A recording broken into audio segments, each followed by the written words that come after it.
Mortem would like to thank Original Cinematic for sponsoring this week's episode.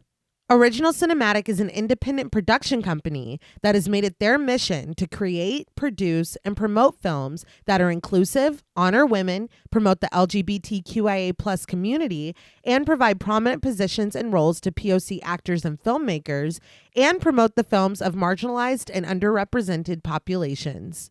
These are all things that are extremely important to our podcast as well. Original Cinematic is currently accepting scripts and treatments. Both William and Xxena Rush are also available via email or Zoom to discuss writing and provide input and resources to all aspiring writers free of charge. Their information will be made available in the show notes. There may be delays due to a hectic schedule and all projects being read on a first-come, first-served basis, but everything will be read and responded to. William Rush has individually produced numerous projects, including Pack is Here, Before, The Cottage, The Winemaker, and Day by Day. Their award-winning film Group premiered and was celebrated at multiple film festivals as well as screenings both in person and via Zoom that was graciously made available to us and our patrons. Original Cinematic has many exciting projects on the horizon. Their next film, Immersion, has been completed. The award-winning Sweetener is in development. Fetish begins shooting in September, and Encore will begin next spring. Their documentary, Women in Conversation, is slated for a September release, and we are looking forward to each and every one of them. It is truly an honor to partner with Original Cinematic, and we can't thank them enough for their contribution to our show. And now, back to our regularly scheduled program.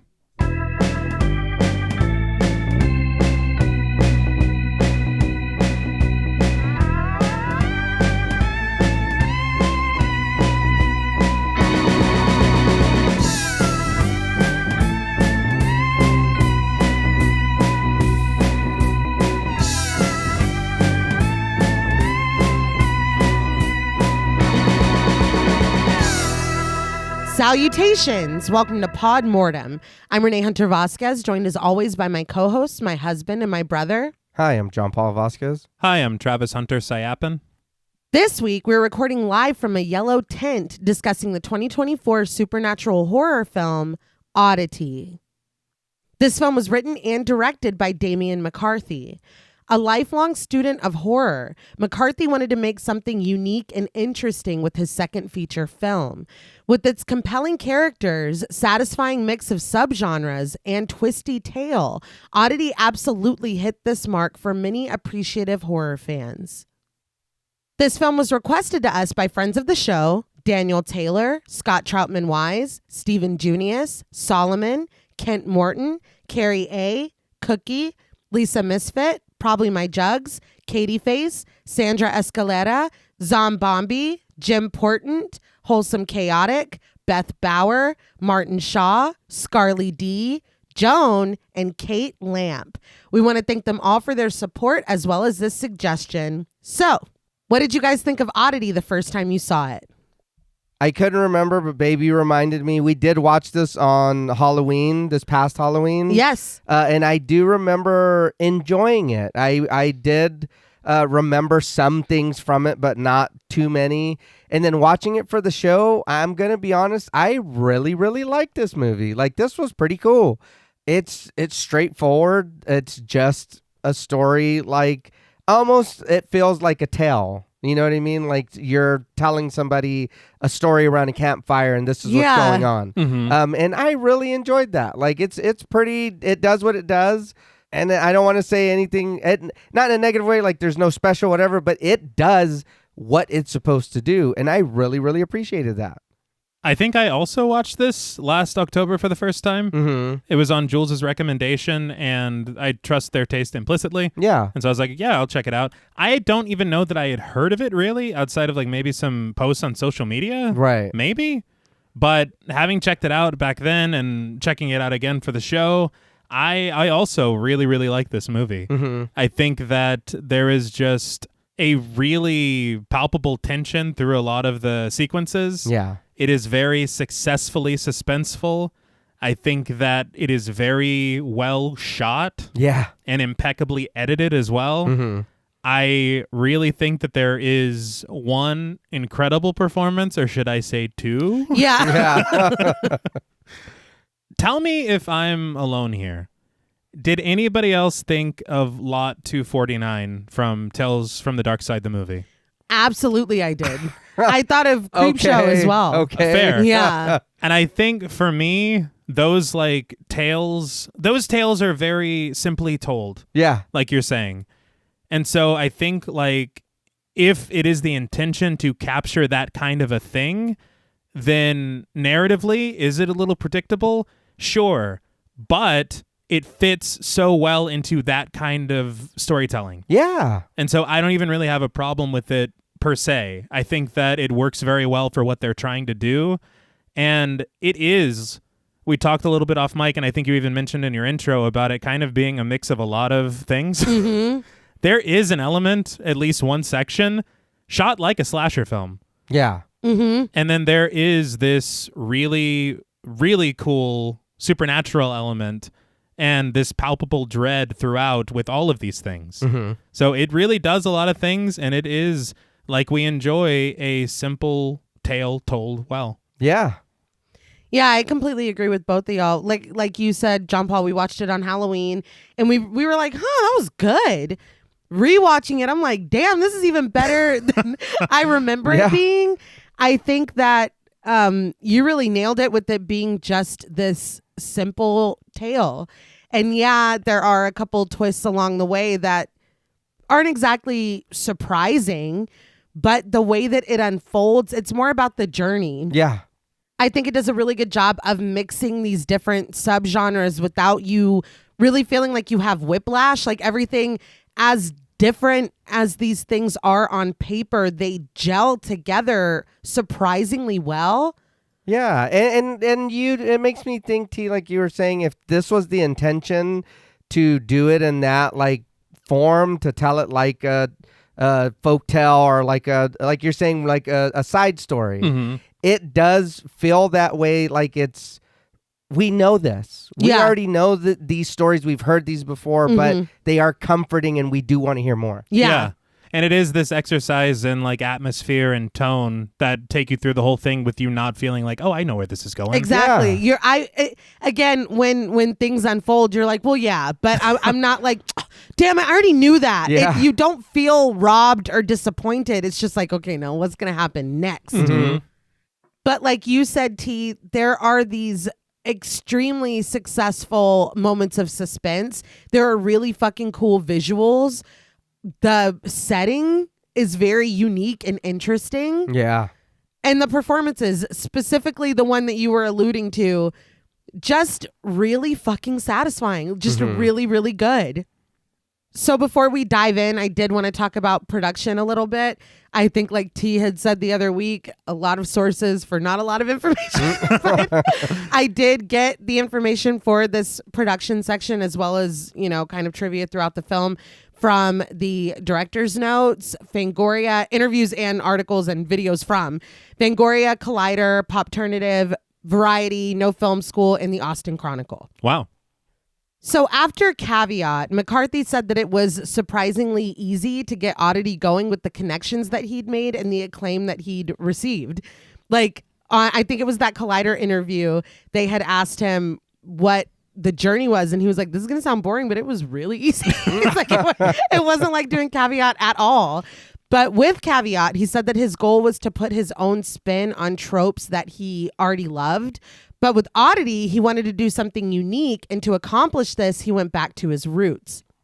So Damian McCarthy grew up in Ireland in the 80s, and in the country area where he lived, there was constant power outages.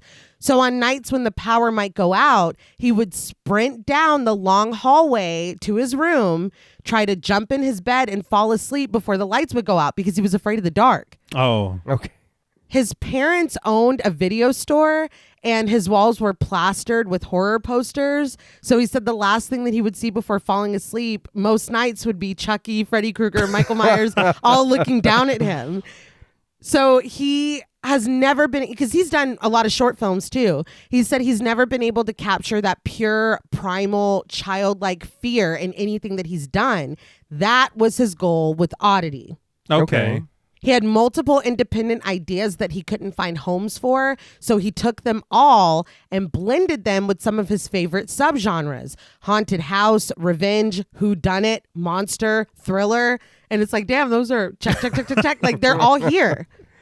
But it paid off, though. Oddity premiered at South by Southwest, where it won the Audience Award, and it would go on to win the Feature Film Audience Award at the Overlook Film Festival. That's basically Best Picture. Damn. Oh, wow. It would also create quite the buzz and Shawshank Redemption-like campaign in our Discord server. And now we're talking about it. Yes. Yes. And don't think that's going to happen again. We love you, Solomon. Yeah.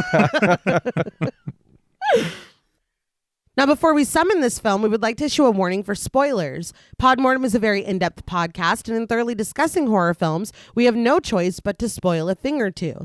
If you don't wish to be spoiled, please go watch the film, then come back and enjoy the show. If you've already seen the film or don't care about spoilers, then let's start plotting. After the production vanity plates and the credits, the film begins with a pan over water, looking up to an expanse of lush green trees. We soar overhead, following a winding road in a shot very reminiscent of The Shining. Take a shot. Uh-huh. I thought that these opening shots were gorgeous. Yeah. Honestly, I know I mentioned it in the intro, but the cinematography is a real strong point for this film for me. Oh, yeah. Mm-hmm. I read this interview with McCarthy, and he had talked about how he storyboarded out his entire screenplay, but he discussed how rigid it can be when you do that. And so he credited his cast with helping out with the blocking, and the cinematographer, a guy called Colm Hogan, for giving a bit of fluidity to the camera movements, because you can't stick to what you've done. Yeah. And I thought that was really admirable as far as a collaborative thing. Yes, we talk about that a lot. Like, you can tell it's just better when everyone's working together. Yeah. But these shots, and there's quite a few like drone shots in the film, and they're all very successful for me. I was looking on Colm Hogan's filmography, and I saw that he is credited very often as drone camera operator. He worked on The Green Knight and Terminator Dark Fate in this role. Oh wow. Shit. And so it makes sense why these are so good and successful. Yeah. 'Cause He's he just- had a lot of practice. Yeah. But ominous music drones as we follow the road, flanked on either side by the dense trees, until we come to a large gated property. Inside, Danny Odello Timmis, played by Carolyn Bracken, listens to music as she repairs a piece of the wooden floor. She slides a large piece of wood into place, sealing off her view of the first floor below her. It's like a trap door almost. Yeah. It looks very precarious. Yeah, Yes. it made me nervous immediately. Yeah. Yeah. I don't know the function of this in a house. That's kind of what I thought after I seen it, because I'm not gonna lie, I was like, trapdoor, you say? Yeah. Like, why? But it leading right down to the first floor. Very odd. Maybe they're going to build a pole or something, Okay. you know? But with her job finished, Danny uses a hallway to head downstairs, passing unfinished sections of her home. But on the stone floor downstairs sits a waiting and bright yellow tent. Behind this tent, a camera is set up, and as Danny walks by, opening the door and letting sunlight into the room as she exits, the camera dutifully snaps photos on its own. Not to get into color theory already, Yeah. but Well, the second I saw that yellow tent, I got even more nervous. I was already nervous about the trapdoor. But outside in the courtyard, boxed in on all sides by this strangely shaped rectangular house, Danny's vehicle is parked in the center. She retrieves her coat from the car, pulls it on, and heads back inside. When she returns upstairs, she stops in her tracks at the intrusive vibration of her phone in her pocket. She takes it out and peers at the screen. But outside of a hospital, Declan Barrett, played by Johnny French, sits on the stairs outside, sketching in a notebook. Johnny French. He was in Caveat in 2020. Yes, he was. we love when a director Yeah. reuses. Ivan, played by Steve Wall, comes out of the door behind him, and the artist immediately freezes, flipping his pad closed at the sound of the clanging door. So Steve Wall, I did see that he has a credit in the Witcher TV series from 2019 and Dune Part 2 in 2024. Oh. Hey. His vibe already from the start. Immediately. Yeah. But Ivan stands in orderly's whites with his hands clasped in front of him. In a calm but foreboding voice, he asks Declan what he thinks he's doing. When Declan doesn't answer, Ivan tells him coldly to get back inside. Declan immediately obeys, scurrying back inside, and Ivan follows, the door slamming behind him. Inside, we see a man sitting in a cell with his back to us, his face and head restrained with a leather mask that creaks at his every move. Other patients walk around nervously, biting at their nails and peering anxiously through the windows of their doors. But in his office, Ted Timmis, played by Gwillem Lee, sits at his desk in a crisp white doctor's coat. I did see that Gwillem Lee has a credit in Bohemian Rhapsody in 2018. Really? Yeah. I saw a lot of interviews with him talking about not being very well versed in horror. Mm-hmm. And I think he does a really great job in this film. Well, we can talk later as things shake out a little bit. But he peers over the patient file for Bernie King as he stretches his back. His concentration is broken, though, when his phone rings, and he answers it quickly. Dr. Timmis. Danny is on the other end, greeting Dr. Timmis and identifying herself as Mrs. Timmis with a smile. This was so sweet. Yeah. Ted is confused. He thought that Danny was staying at the house tonight, and she says that she is. That's where she's calling from. She found a signal upstairs at the end of the walkway. Important. Mm-hmm. Ted asks his wife if she's staying there tonight, but she says that she is. She's going to go to the village for some dinner and then just keep at it until she gets tired. Ted accepts this, but warns her not to work too late. Danny proposes that they invite her sister over for dinner tomorrow because she's kind of worried about her. Ted counters that her sister Darcy can take care of herself, but Danny worries. Darcy is supposed to have regular checkups, and when Danny asks her about them, she gets mad. Ted offers to ask for her since he's the doctor, and Danny takes this opportunity. Ted is happy to do it, volunteering to be the villain. Huh. Yeah. But Danny objects with a smile that he's her hero. Very well done. Yeah. Mm-hmm. What he said about Darcy, didn't it just seem kind of like rude? Yeah. Well, I feel like he is not very warm to his wife at all on this call.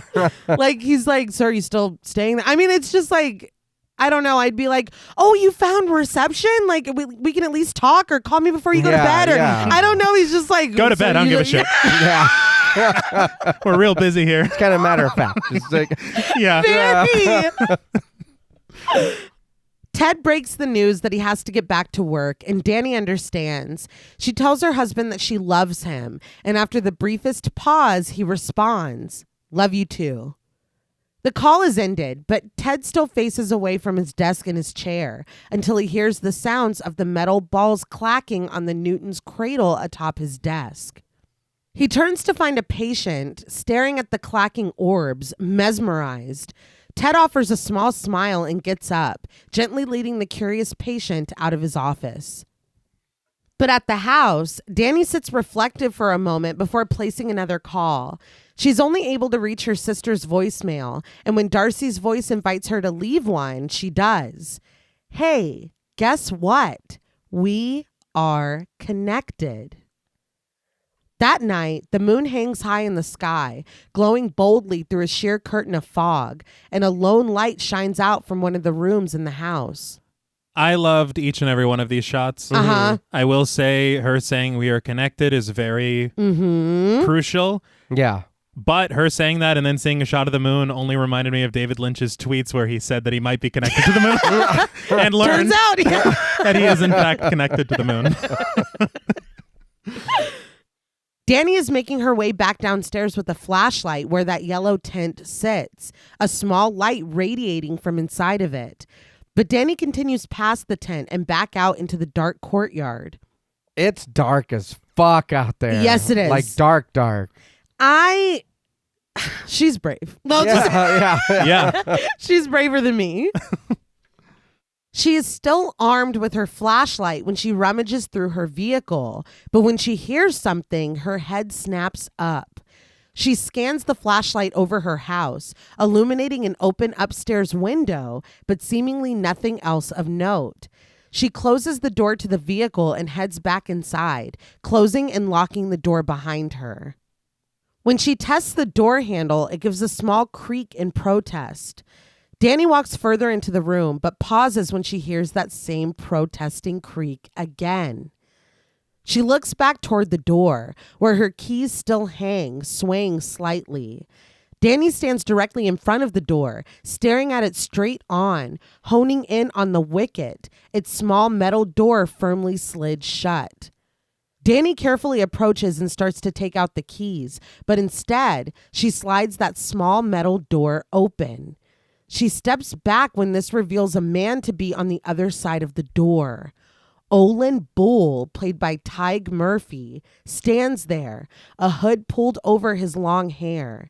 The iris of his prosthetic right eye is white, framed in a thin perimeter of black. So Tig Murphy, I did see he has a credit in Alexander from 2004 and Wrath of Men in 2021. Oh, wow. Yeah. I was reading up about him, and he really has lost his right eye. Oh. And he said that when he embraced it and was just whatever, that he got a bunch of opportunities to play different characters. But I thought that was really cool. Yeah. I think his screen time in this film, he is really, really good. He's phenomenal. Yeah. I will say, too, there is also a short film that McCarthy did. I watched it on YouTube. It's 5 minutes long, and I think it was posted 10 or 12 years ago, something like that. But the short is called How Olin Lost His Eye. Wow. Oh, okay. Yeah. But Olin asks Danny calmly, "Could you open the door?"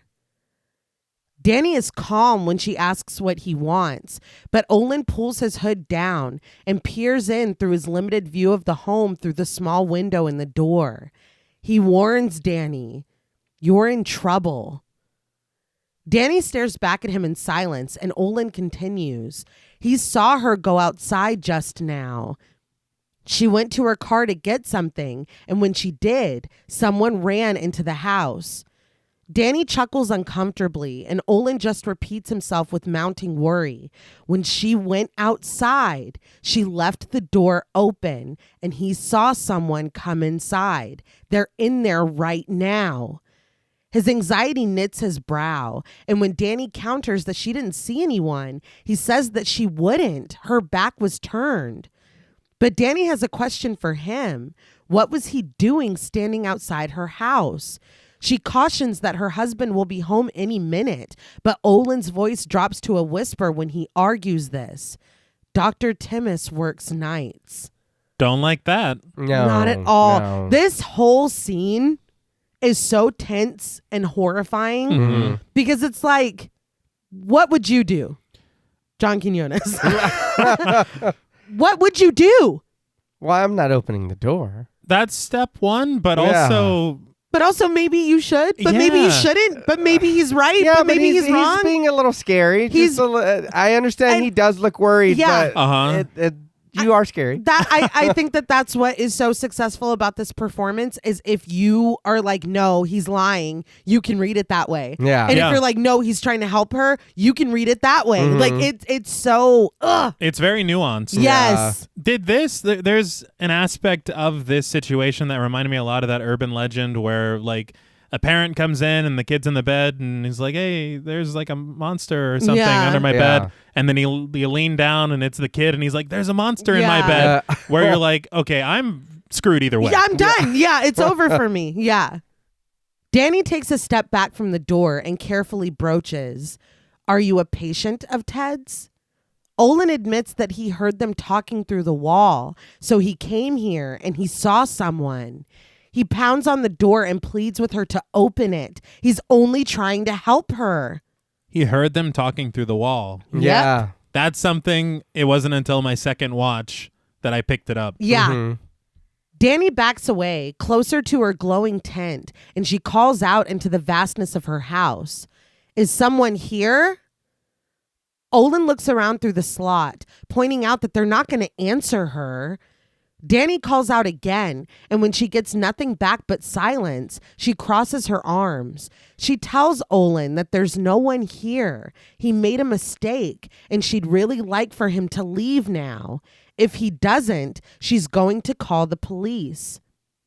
Olin reaches his fingers in, grasping the small sides of the slot, and implores her sincerely, yes, call them.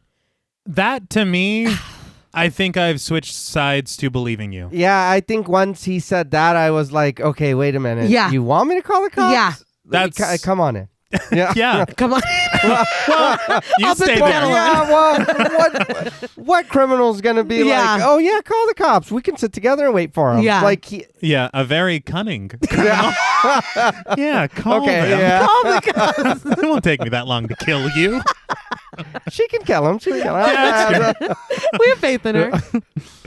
But when Danny makes no moves to make the call, he repeats himself emphatically, call them. Danny has to admit that she can't find her phone. That's what she was looking for in her car. Olin looks back toward the courtyard, and when Danny asks if he has a phone, he snaps his head back to her and shakes it. He doesn't. See, so that is something you could absolutely say to someone if you know that you've misplaced their phone. Yeah. So it's like, Yeah. now, okay, now I'm back to... Yeah. Now I'm undecided Right, once yeah. again. Danny peers over at the shadowy staircase that she came down earlier before turning back to Olin. She asks if he really thinks he saw someone. Olin says fearfully, he's telling her there is someone in there with her.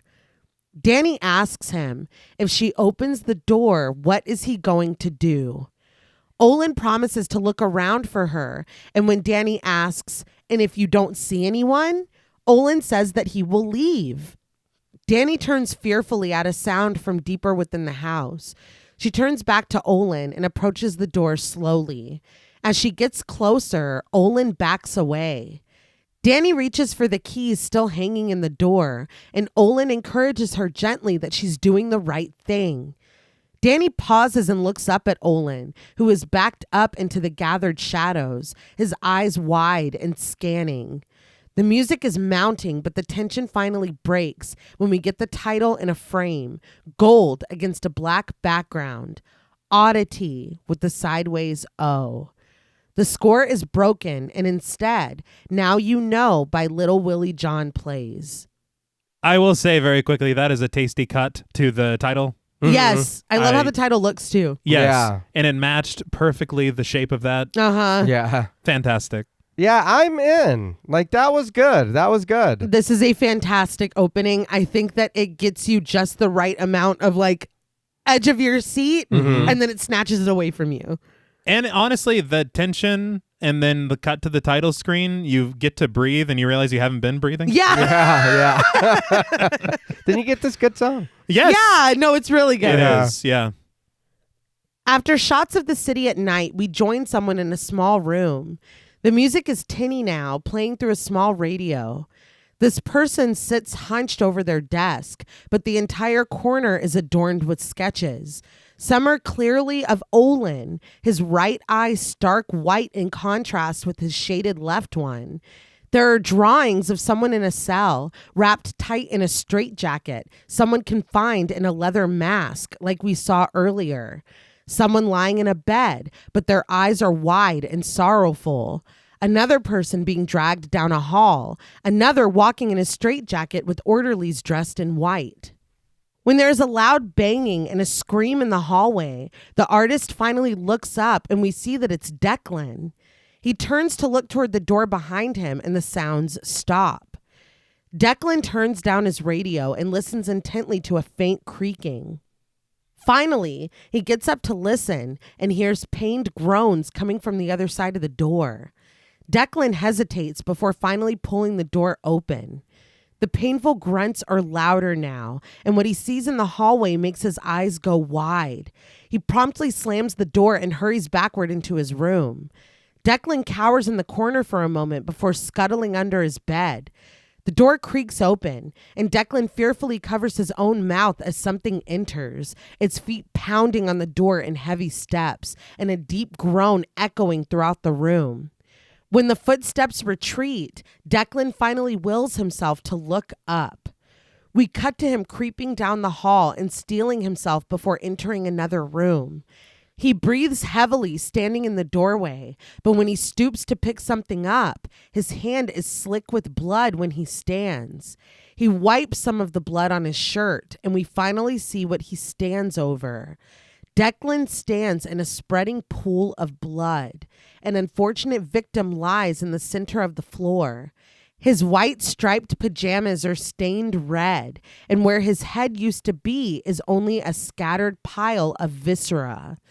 Declan holds his hand out, displaying what he plucked from the mess that the beheaded body lies in. A prosthetic eye, the iris a pale white, outlined in a perimeter of black.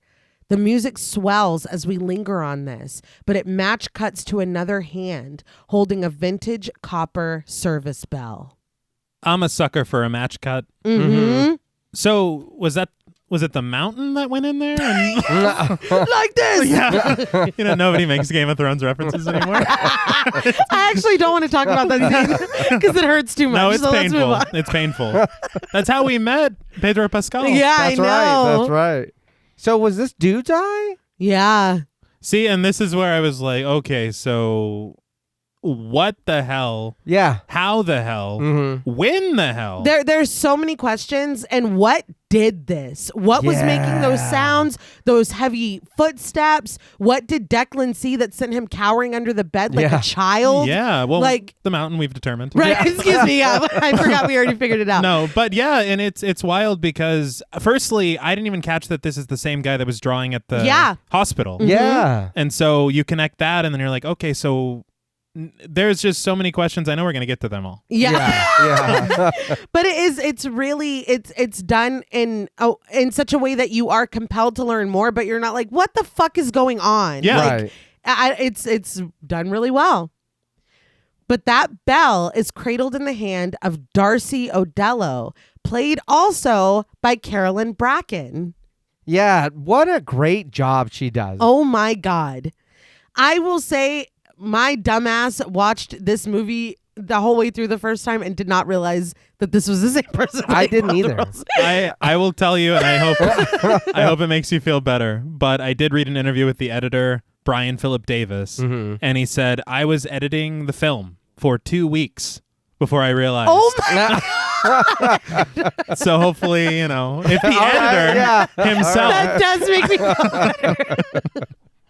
I saw in an interview with her that she said that it was down to costuming and production design that helped her differentiate these two women, because not only does she look different, she portrays a different person. Yeah. Like they have two completely different vibes. Mm-hmm. And it really does take a remarkable performer to do something like that. Yes. Oh, yeah. Because it is two very clearly defined people. Yeah. But Darcy is startled when the jingling bell attached to the door of her shop announces an arrival. It's Ted that steps in with a small smile, but Darcy is blind and does not see who it is. She invites the potential customer to look around, but to please not touch anything, and if they see something they like, to just let her know. Ted picks up an item from the shelf, and Darcy warns sternly that if he's thinking of stealing something, he needs to know that every item in here is cursed, and the curses are lifted at the time of purchase. Great policy. I love this. Yeah. Ted muses, cursed. He wonders if that's really ever deterred anyone from shoplifting, apart from the superstitious. Darcy's features soften in recognition of Ted's voice, and she wears a small smirk when she reasons that he'd be surprised how many stolen items have been returned to her by those who were lucky enough to figure out where their sudden bad luck was coming from. Ted continues to look around before turning to Darcy and addressing her by name when he shares that her mother would have been proud of her. Darcy replies, "Ted." She sets the bell down on the table next to her and stands up to give her brother-in-law a long hug. Once the hug breaks, she points out that it's been a while. Ted offers his apologies and admits that he's been trying to settle back into things. He glances around and asks how business is. Darcy smiles that it's been good, but Ted wonders what she was doing with the service bell because she seemed to be very focused on it. Darcy feels around for her chair, and she sits back down before gently picking the bell back up. She shares that this is one of the more interesting items that's been brought to the store in quite a while. Ted wonders how it's interesting, and Darcy explains simply, "Well, it's haunted." The smoke of burning incense curls behind Ted when he skeptically asks what she means. Darcy shares that there was an unpleasant man who spent most of his life working as a bellboy in a hotel. One night, he was taking a drunk guest to his room, and the guest pushed him down the stairs, resulting in the bellboy breaking his neck and dying. That's a wild tale. Yeah. And we do breeze Yeah. Yes, we do. right past it. We're talking about this bell. Yeah. All right. And what made him unpleasant? I would like to know. Yeah. Maybe he deserved. Yeah. The push. Yeah. A few days later, the hotel receptionist rang the bell to summon the new bellboy, but she asks Ted, who did she see running toward her, though, not looking very happy. Ted nods in understanding and asks if Darcy is really telling him that if she rings that bell, a dead bellboy is going to come running. Darcy delicately hovers her finger over the ivory button of the bell. Ted finally scoffs and invites her to ring it so that they can see what happens. But Darcy's smile fades and she lowers her hand from the bell's button. She stands and warns Ted that it's not really something to play with, seeing as the last two people that rang this bell were found dead. Ted chuckles at this and offers a sarcastic, "Okay." I will say, McCarthy kind of collects odd things. Like, he'll go to antique shops, and if something looks odd or strange, he'll buy it. He already had this bell. Oh, wow. He bought it at an antique shop and was like, if I ever make a movie that takes place in a hotel, this would be great in it. Okay. And he ended up using it here. I read in an interview he was talking about working with the production designer, Lauren Kelly. Mm-hmm. Interestingly, she worked on a film called You Are Not My Mother, which also starred Carolyn Bracken. Okay. But he had said that he and Kelly had tried to populate this antique shop with as many odd things as they could find. He talked about building some items and putting them there, but he did, as you said, talk about finding a lot of items that would make sense in this world. Yeah. And he said that what was kind of his barometer was whenever he would find something and he's like, oh, there's a story there. And he would add it to the shop. Okay. Everything in here does have personality. Like, it does. doesn't just feel like set dressing. You know what I mean? Yeah. But he did say that he had no intention, because they asked him in the interview, they're like, well, are you going to build like some kind of like Annabelle universe or whatever? I imagine it's Conjuring. But he said no. He's like, I don't have that kind of forethought. Yeah. Yeah. But that story that we just got about the bellhop thing was really cool. Yeah. But Ted turns and lifts the top of a skull-shaped container. Darcy tells him that Danny used to say that one of her goals was to open Ted's closed mind, and he lets go of the lid. He reasons that Danny tried, but he's a doctor, science and logic. Darcy replies with her own, "Okay." She disappears behind a thick velvet green curtain, but Ted finally gets to his point. He calls out that he has something for Darcy. He flips open his bag, detailing that Declan Barrett died last week of a heart attack. He died too? Yeah. Huh. Yeah. Darcy wonders how she knows that name, and Ted explains that Declan was in the halfway house with Olin Bull the night that he was killed. He says that they found it, clearing out his belongings. This finally coaxes Darcy from behind the curtain. She wears one white glove and was in the process of putting on the other one, but she was stopped by his words. She asks Ted, "You found it?" Ted has taken something wrapped in a cloth out of his bag, and he tells Darcy that it's right here. He has it in his hand. Darcy pulls on her second glove as she slowly walks over to Ted. He holds out his hand, and she takes the cloth carefully. Ted says that this is all that's left of him, and his impulse was to crush it under his shoe, but then he remembered that Darcy wanted it. Darcy's brow is furrowed as she concentrates on the object in her hand. Ted goes on that Olin Bull should never have been discharged. He was dangerous, and Ted should have seen it. Darcy shakes her head, dismissing this. She tells Ted that it wasn't his fault as she clasps the cloth tighter between her hands. Ted asks her why she wants it. Darcy says that Olin took her sister's life. She wants to see what was going through his mind while he was dying. Was there any regret, or was there only fear? She thanks Ted, and he says that she's welcome, but he admits that he needs to get going. She links her arm with his as they walk toward the front door, and she offers that maybe he could visit some night for a bite to eat. It'll be a year next week, and she feels like talking about Danny. Ted stands in front of the door and reasons that they could do that, but probably in a week or two. We're still trying to get settled in at the house and make it a bit more habitable. I'm sorry? Yeah. Darcy is like, "We?" Ted answers, "Yana, my girlfriend." Oh, right. Mm. That is fast. Yeah.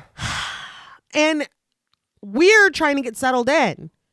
We live together. Uh-huh. I'm not trying to move on and find love, and we're living together in the house where this happened to your sister. This and I'm just casually mentioning it as I'm leaving. Yeah, this whole little time they're talking, and then when he gets here and all that, when I was like, oh shit, I know we've seen the opening or whatever, but I don't know why I was like, oh, his wife's dead. I was like, Yes. what the hell happened? Well, because we don't see. Yeah. You don't see what happens.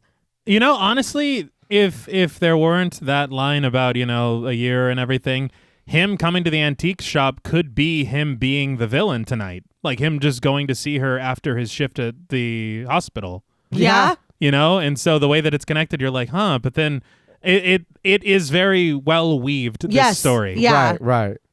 But I will say, suspicions. They're blooming. Yeah. Yeah. Darcy holds the cloth to her chest now with her gloved hands, and she's shocked when she asks, "You've met someone already?"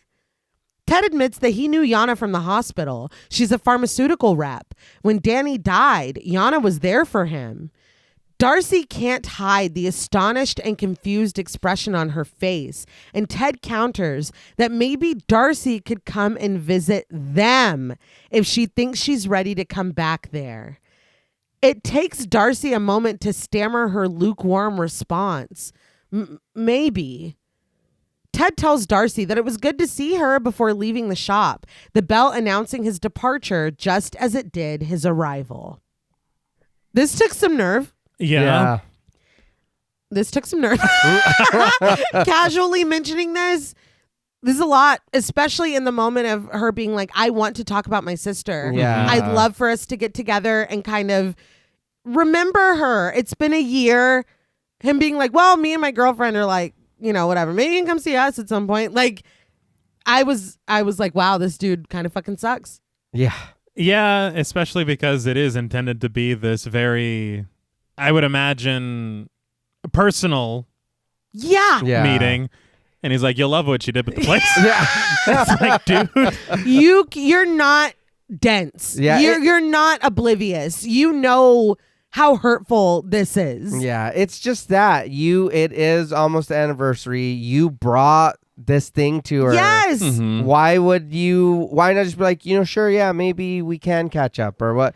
And you don't have to talk about your girlfriend right now. You can do that later. Already, even if it wasn't the anniversary, you're right. Him bringing this, here's a piece of your sister's murderer. Like, Yeah. this is already a lot. Mhm. Like, you suck, Ted. Yeah, that should have been what this meeting was about, and leave it. Yeah. Just leave it at that.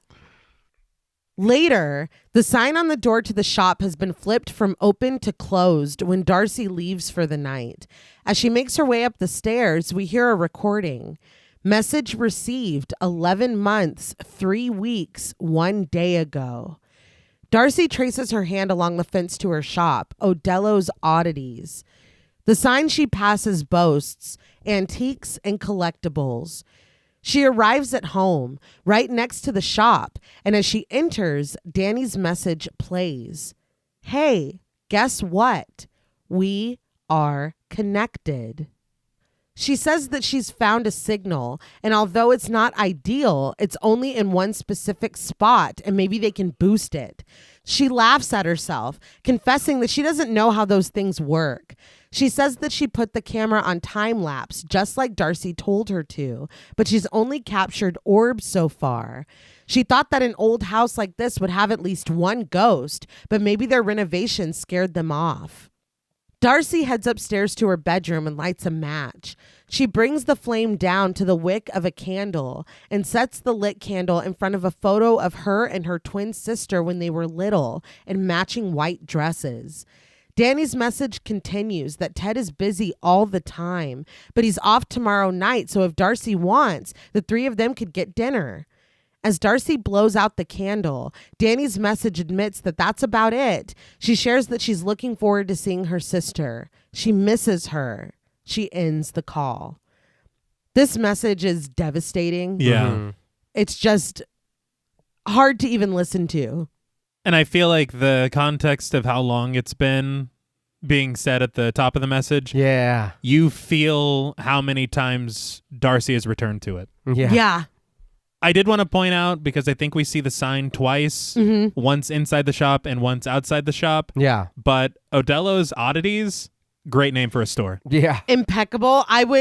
You couldn't keep me out of that place. No. Yeah. I might be too scared to bring anything home, but I Yeah. would want to check everything out. And I definitely wouldn't steal. Yeah. No, Oh, no stealing. It reminds me, though, I did read something very interesting on Reddit. So the name Odello, right?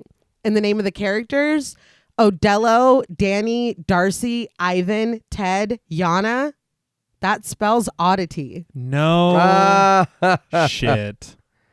I was kind of blown away. Yeah. Because That's cool. Oddity, I'm like, oh, her shop. Yeah. And like the things within it that we are, going to be seeing and kind of becoming acquainted with. But I was like, God damn, Okay. dude. No, that's really cool. That's Yeah. really good. I heard Ted and Ivan, and I was like, well, that's two Raimis. Yeah. Yeah. But that's way better. But now, Darcy sits at a small table next to the window, finally unfurling the cloth that Ted gave her to reveal Olin Bull's prosthetic eye. Emotion sweeps over Darcy's face as she takes a deep breath and removes her gloves. We press in on the table, and Darcy hovers her hands above Olin's eye. The squirt grows deeper as she brings her fingers down to touch it. We get a flash of Olin Bull, his hair long and damp, his right eye missing. We see Danny standing there in her red sweater the night that she was murdered, looking worriedly at Olin, who is peering through the small window in the door. At the hospital, Olin cowers, and in Danny and Ted's home, someone with a white mask sits out of focus with a dark hood pulled over their head. Darcy begins to cry, and we linger on the photo of her and Danny, illuminated by the lit candle. We see another one of them sitting at an outdoor table as adults. Danny leans forward with a bright smile, and Darcy sits coolly, her hands clasped in her lap and large dark glasses over her eyes. At the table, Darcy folds forward now, crying in her grief. She sits back up, and the white masked figure she saw comes into focus. Its plastic lips grin, but black gouges mar where its eyes should be. The candle in front of the photo goes out, and Darcy jumps to her feet.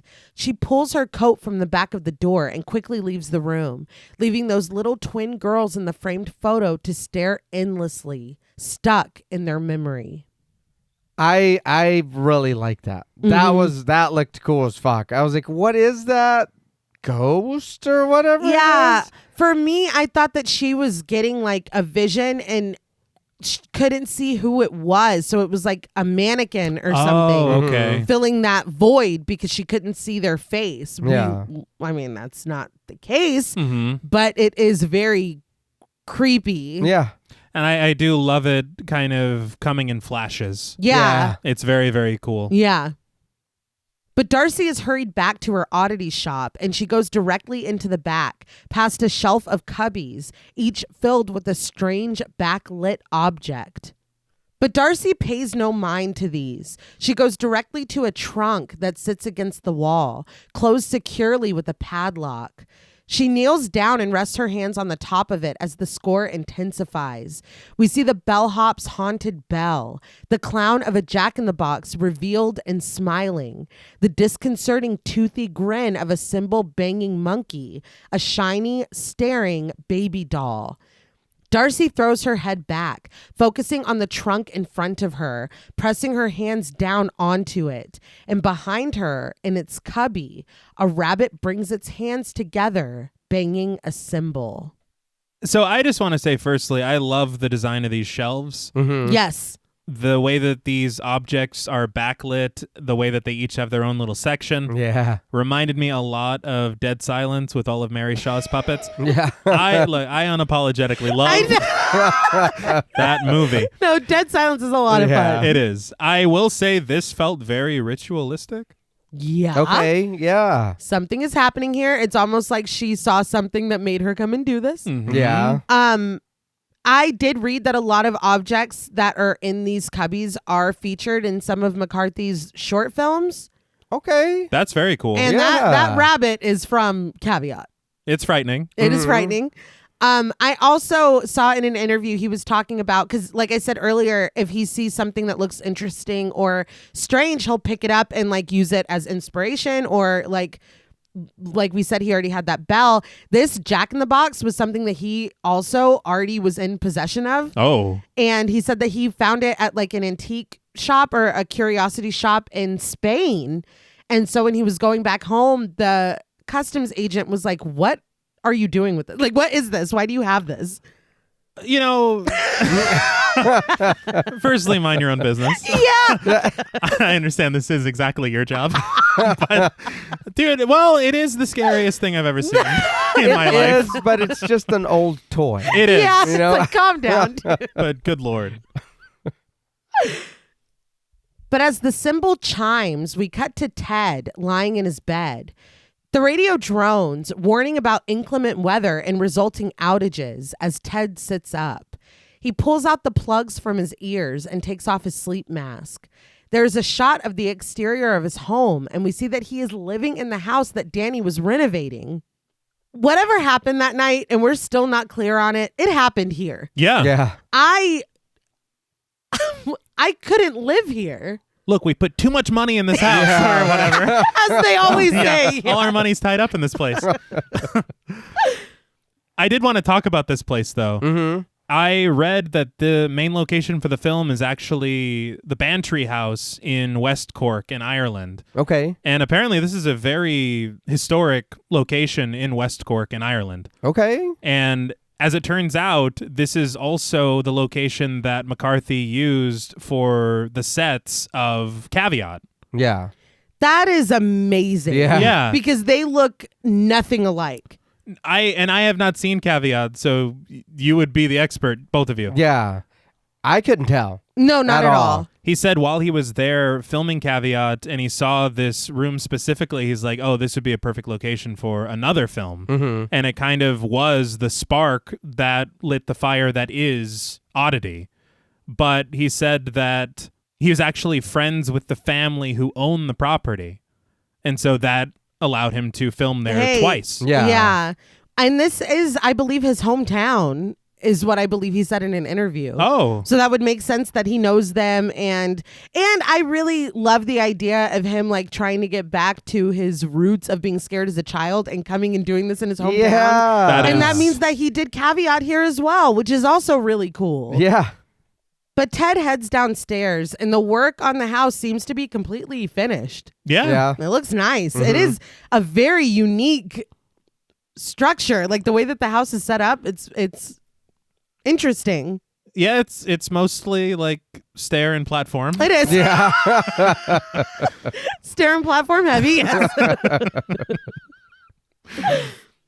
But he finds Yana, played by Caroline Minton, sitting on the couch and looking at a camera. When he asks how her day was, she answers coldly that it was long. Ted points out that she looks tired, and she fires back that it's because she didn't sleep last night. She keeps telling him that she can't sleep here when she's alone, and since he's still working nights, she's here alone all the time. Ted comes downstairs, countering that he knows, but Dr. Crotty will be retiring soon, and then he'll have regular hours. He asks if she got a new camera, but Yana says that she found it clearing out the storage the other day. It was his wife's. She's cycling through the photos, and we see selfies of Danny and Ted. Yana says that there's lots of pictures of the two of them, and she doesn't know if he wants to keep it, but Ted quickly answers that that's all right. Yana assures him that it's okay. It would be weird if he didn't want to keep some memory of her. And Ted nods that maybe they could just store it somewhere safe for a while. But like he responds that like, oh yeah, I guess that does sound weird if I don't want to keep, like, I understand it being painful, but they were still together and married and renovating this home and like in love when this happened 1 year ago. Yeah. Yeah, there's something different in his tone. It isn't a matter, because you almost wonder, you're like, okay, well, he's trying to spare Yana's feelings. Right. Yeah. And I think the way that he answers it is very like, you can throw those in the trash. It's weird. Like, it's just Yeah, that's weird. It's weird. Yeah, his answer is weird. Didn't like it at all. No. Yana invites him to come and look at the photos she took. Ted peers at the one she's presenting him. Yana switches to the next one and asks him to look at that. We get a lingering look, but there's nothing of note. Yana asks if he really doesn't see her. Ted relents and puts on his glasses, and when Yana focuses in on a shadowed corner, it's clear that someone is standing there. Ted reasons that it's Danny's camera. Of course there's pictures of her on it. But Yana says that she took these 2 nights ago. And we see the photo again. And it's clear that Danny's face is visible in the shadows. And I was a little annoyed because she just said, look at the pictures I took. Yeah. Yeah. You're not listening at all. No. Yeah. I did want to point out, because you see one shot and then he's like, oh, I don't see anything. And then you go into further detail, zooming in on another part of the photograph, and you do see her in the bathroom mirror. But in that first photograph that she shows, or at least the first section of it, it looks like there is somebody leaning down from the stairwell and looking at the camera. Yeah, I didn't notice that. You did show us off mic, and it does look like there's another head right there. It is Yeah. fucking creepy. And I didn't see it either. I thought it was almost going to be like a Lake Mungo situation, Yeah. where they're like, no, you're focused on this hand, but it's really... Right. But we never go back to that. No. I was like, who the fuck is that? That was probably Yeah. just for us. Yeah, I guess. It scared me. But Ted is annoyed when he stands up. He pulls off his glasses and says that it's just double exposed then. Yana lets him have that, but starts another story. Last night, I was going to bed. We see Yana climbing the stairs to their bedroom last night. At the sound of a creak, she turns to look down the hall, but there's nothing there. She switches off the light and looks over her shoulder again to find Danny fully standing there, looking back at her. Horrified, Yana switches the light back on, and when she turns again, there is once more no one there. Just a couple things there. Yeah. Firstly, her saying, last night or whatever, it reminded me a lot of Insidious when Barbara Hershey was telling her story. Yeah. And I'm like, oh, I'm about to get my shit rocked. I am so afraid right now. But I also think that maybe Yana should have led with this story. Yeah. Yeah, maybe. I also did see a full body apparition last night of your wife in different Yeah, clothing that's than when we different. left. That's different. But now Ted tells her that he has to listen to crazy things all night at work. He doesn't want to hear it when he comes home. But Yana stands, telling Ted not to call her crazy. She's only telling him what she saw. Ted asks skeptically, Danny's ghost? But Yana says that that's not what she's saying. She's saying that the lack of sleep is affecting her. She wants them to move back to her apartment until Ted starts working normal hours. Ted concedes this. That's fine. He doesn't like leaving her out here on her own either. Yana asks if they're all good then, but Ted wants to be clear. His dead wife is not haunting this house. Yana apologizes and says that she knows that. But as Ted puts on his shoes, he says that Yana sounds just like Danny's sister. Ghosts and nonsense. You've made your belief system very clear. Yeah. Several times. I also feel like there's a difference in double exposure when it comes to digital photography and analog photography. That is so Yeah, true. That's what I was going to ask. Yeah. That's so such he's a good just like, point. just, Yeah. None of it is happening. None of it is real. It Yeah. can't be happening. Like, I think that is such an important part of Ted's character is that he subscribes to none of this. Mm-hmm. And honestly, we were talking a little bit off mic, realizing that maybe if Ted did subscribe a little bit, this would be a very different film. Mhm. Yeah. Yana says, speaking of her sister, and indicates something behind Ted. He turns to see that trunk from the Oddity shop. Yana explains that Darcy sent it. It arrived when Ted was asleep. Ted asks what's in it, but Yana doesn't know. It's locked. She goes to peer through the window in the door, and Ted counters that maybe Darcy is inside the trunk. But Yana says that she's not. She's outside. Ted's eyes go wide in surprise, and he goes to take a look through the window. Before sliding it shut, he wonders what she's doing here. Ted steps outside and greets his sister-in-law with a cold, Darcy. Darcy casually replies that she forgot how far out this place is. She's smiling, but Ted shoots a confused look at Yana. After a moment, he invites Darcy inside and she extends her arm, suggesting that maybe he could guide her. Yana watches as he does. Once they're inside, though, Ted introduces Darcy to Yana. Darcy sets down her bag and extends a hand to her, who shakes it. Darcy thanks Yana for having her, but Yana says that if she would have known Darcy was coming, she would have been ready. Darcy asks if Ted didn't mention that he invited her, but Ted says that if he's being honest, he didn't know Darcy was coming either. He wonders when he invited her. Darcy reminds him of last week when he came to the store. He said that she should visit on Danny's anniversary, which isn't exactly Yeah. but I'm gonna allow it 'cause I don't like Ted. Yana crosses her arms and looks up at her boyfriend. Ted chuckles awkwardly. He's sorry if that's what he said, but what he meant was they could plan a night when he and Yana would both be home. Darcy asks if he's not home now, but Ted consults his watch. Actually, he's not. He's on his way to work and Yana is staying in the city tonight. But Darcy reasons that she's here now. Can't he call in sick? I am completely on her side. That's a wild question. Well, I'm here. Yeah, so Then Ted says that he can't. People are counting on him and they're short-staffed as it is. Yana throws in that she's got plans in the city. But Darcy has turned her back to them and is wandering further into the house. Ted apologizes again and offers to drop Darcy off on his way to work.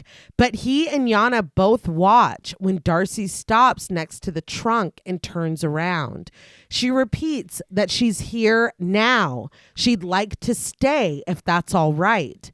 Ted repeats that they won't be here, but Darcy doesn't mind. After a moment, Ted allows that will be fine.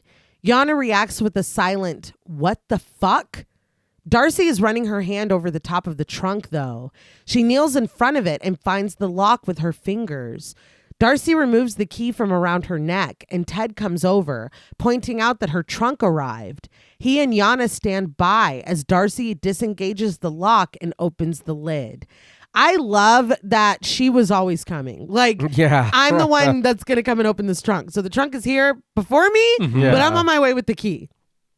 Ted looks inside the trunk, confused, and Yana decides that she's going to go see if they've got any extra blankets. Ted is still peering into the trunk. He asks if he's seen this before, and Darcy reminds him that it was her mother's. Ted seems perplexed that Darcy wants him to have it, but she says with a smile that she does. Ted asks if she's sure since it was her mother's, but Darcy declares that her mom would be happy to know that she sent it here. Huh. You know, Yeah. Oh, interesting wording. Ted's like, I'm going to go to work. Yeah.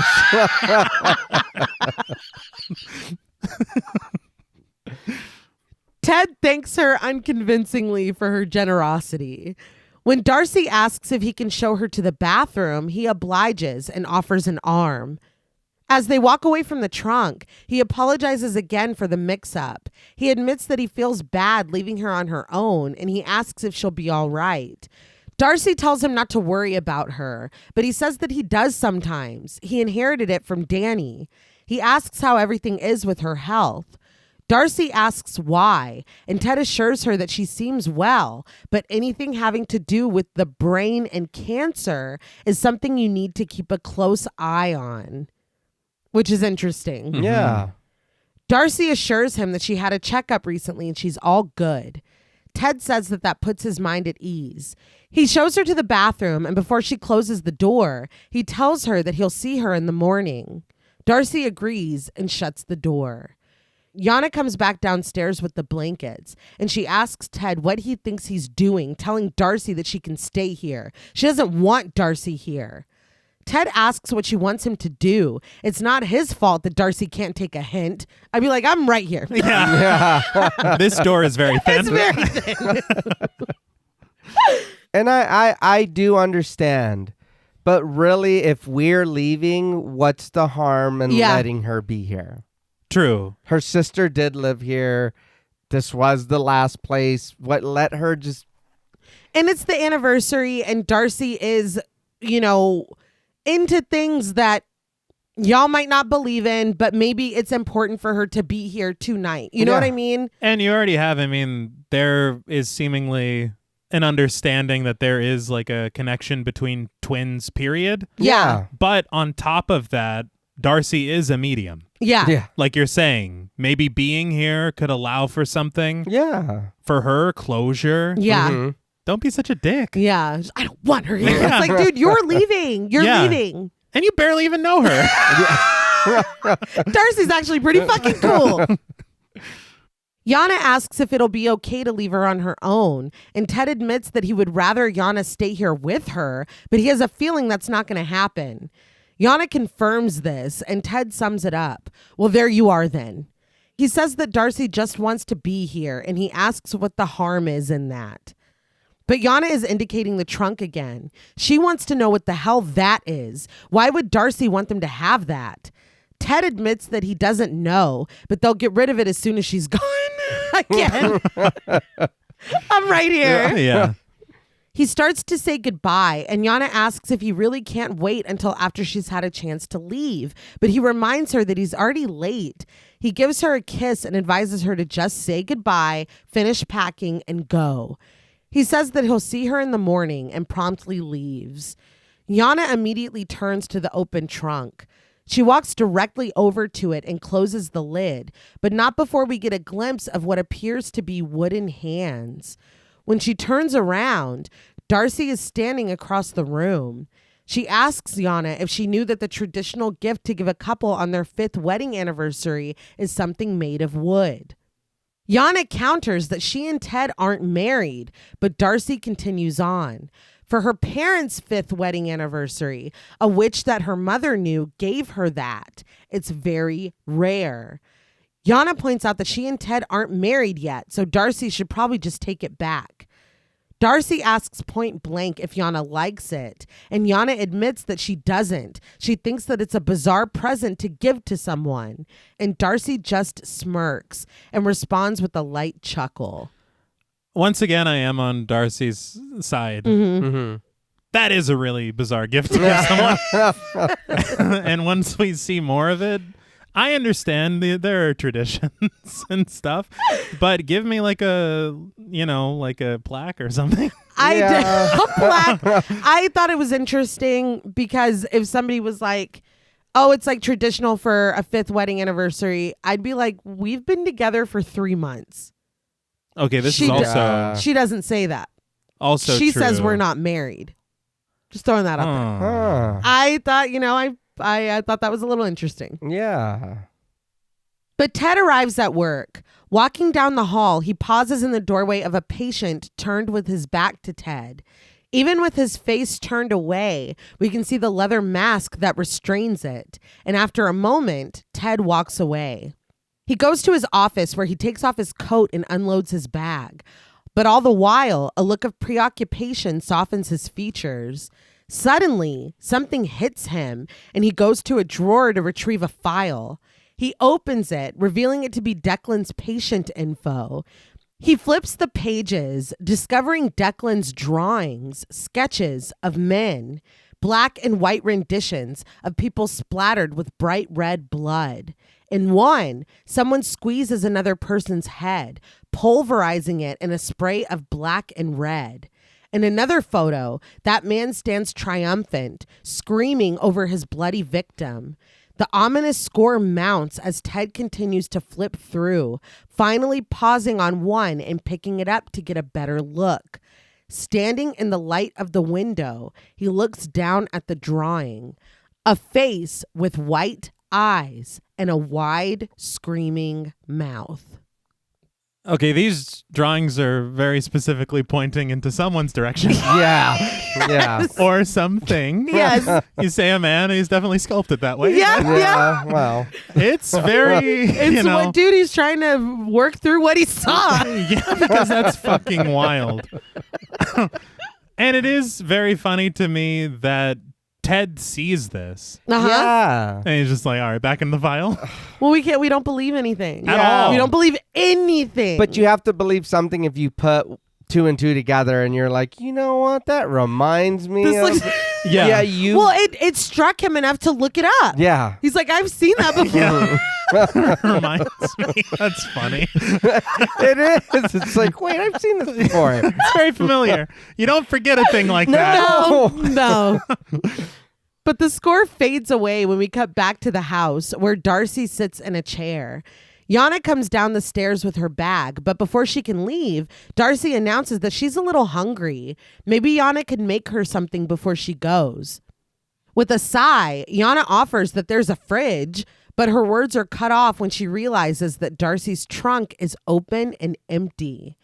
She looks over at the dining table, and we peer from behind it when she asks Darcy why she took him out of the box. Darcy protests innocently that she didn't. Which is... Then it needs to get the fuck out. Yeah, no. Get this the fuck out of my house. Oh, no, he can make you something. Yeah, there you go. Would you like something to eat? Would you? Yana lets this go somehow and gives Darcy a vague description of where the fridge is. Darcy assures her that she'll find it. Yana bids her unwanted guest a good night, but when she reaches for the hook next to the door, she finds that her keys are gone. She asks if Darcy has seen them, but she is offered a sardonic expression as a reply. Realizing her foolishness, Yana heads outside, which was very foolish of her to ask her that. Mm-hmm. She checks in her car for the keys. The keys? But when the search is fruitless, she goes back in. She doesn't bother even speaking to Darcy when she passes her. But when we look at Darcy, we see her gift sitting in the background. It's out of focus at the head of the dining room table. A man carved out of wood, long arms stretched out onto the tabletop, and a stretched and yawning mouth. Did Yana losing her keys and searching for them remind you of Danny losing her phone and searching for it? Ooh. Well, okay. Yeah. It felt very like reminiscent even of the way it was shot. Yeah. Darcy asks if Yana found her keys, and annoyed, Yana asks her if she'd be back in here if she had.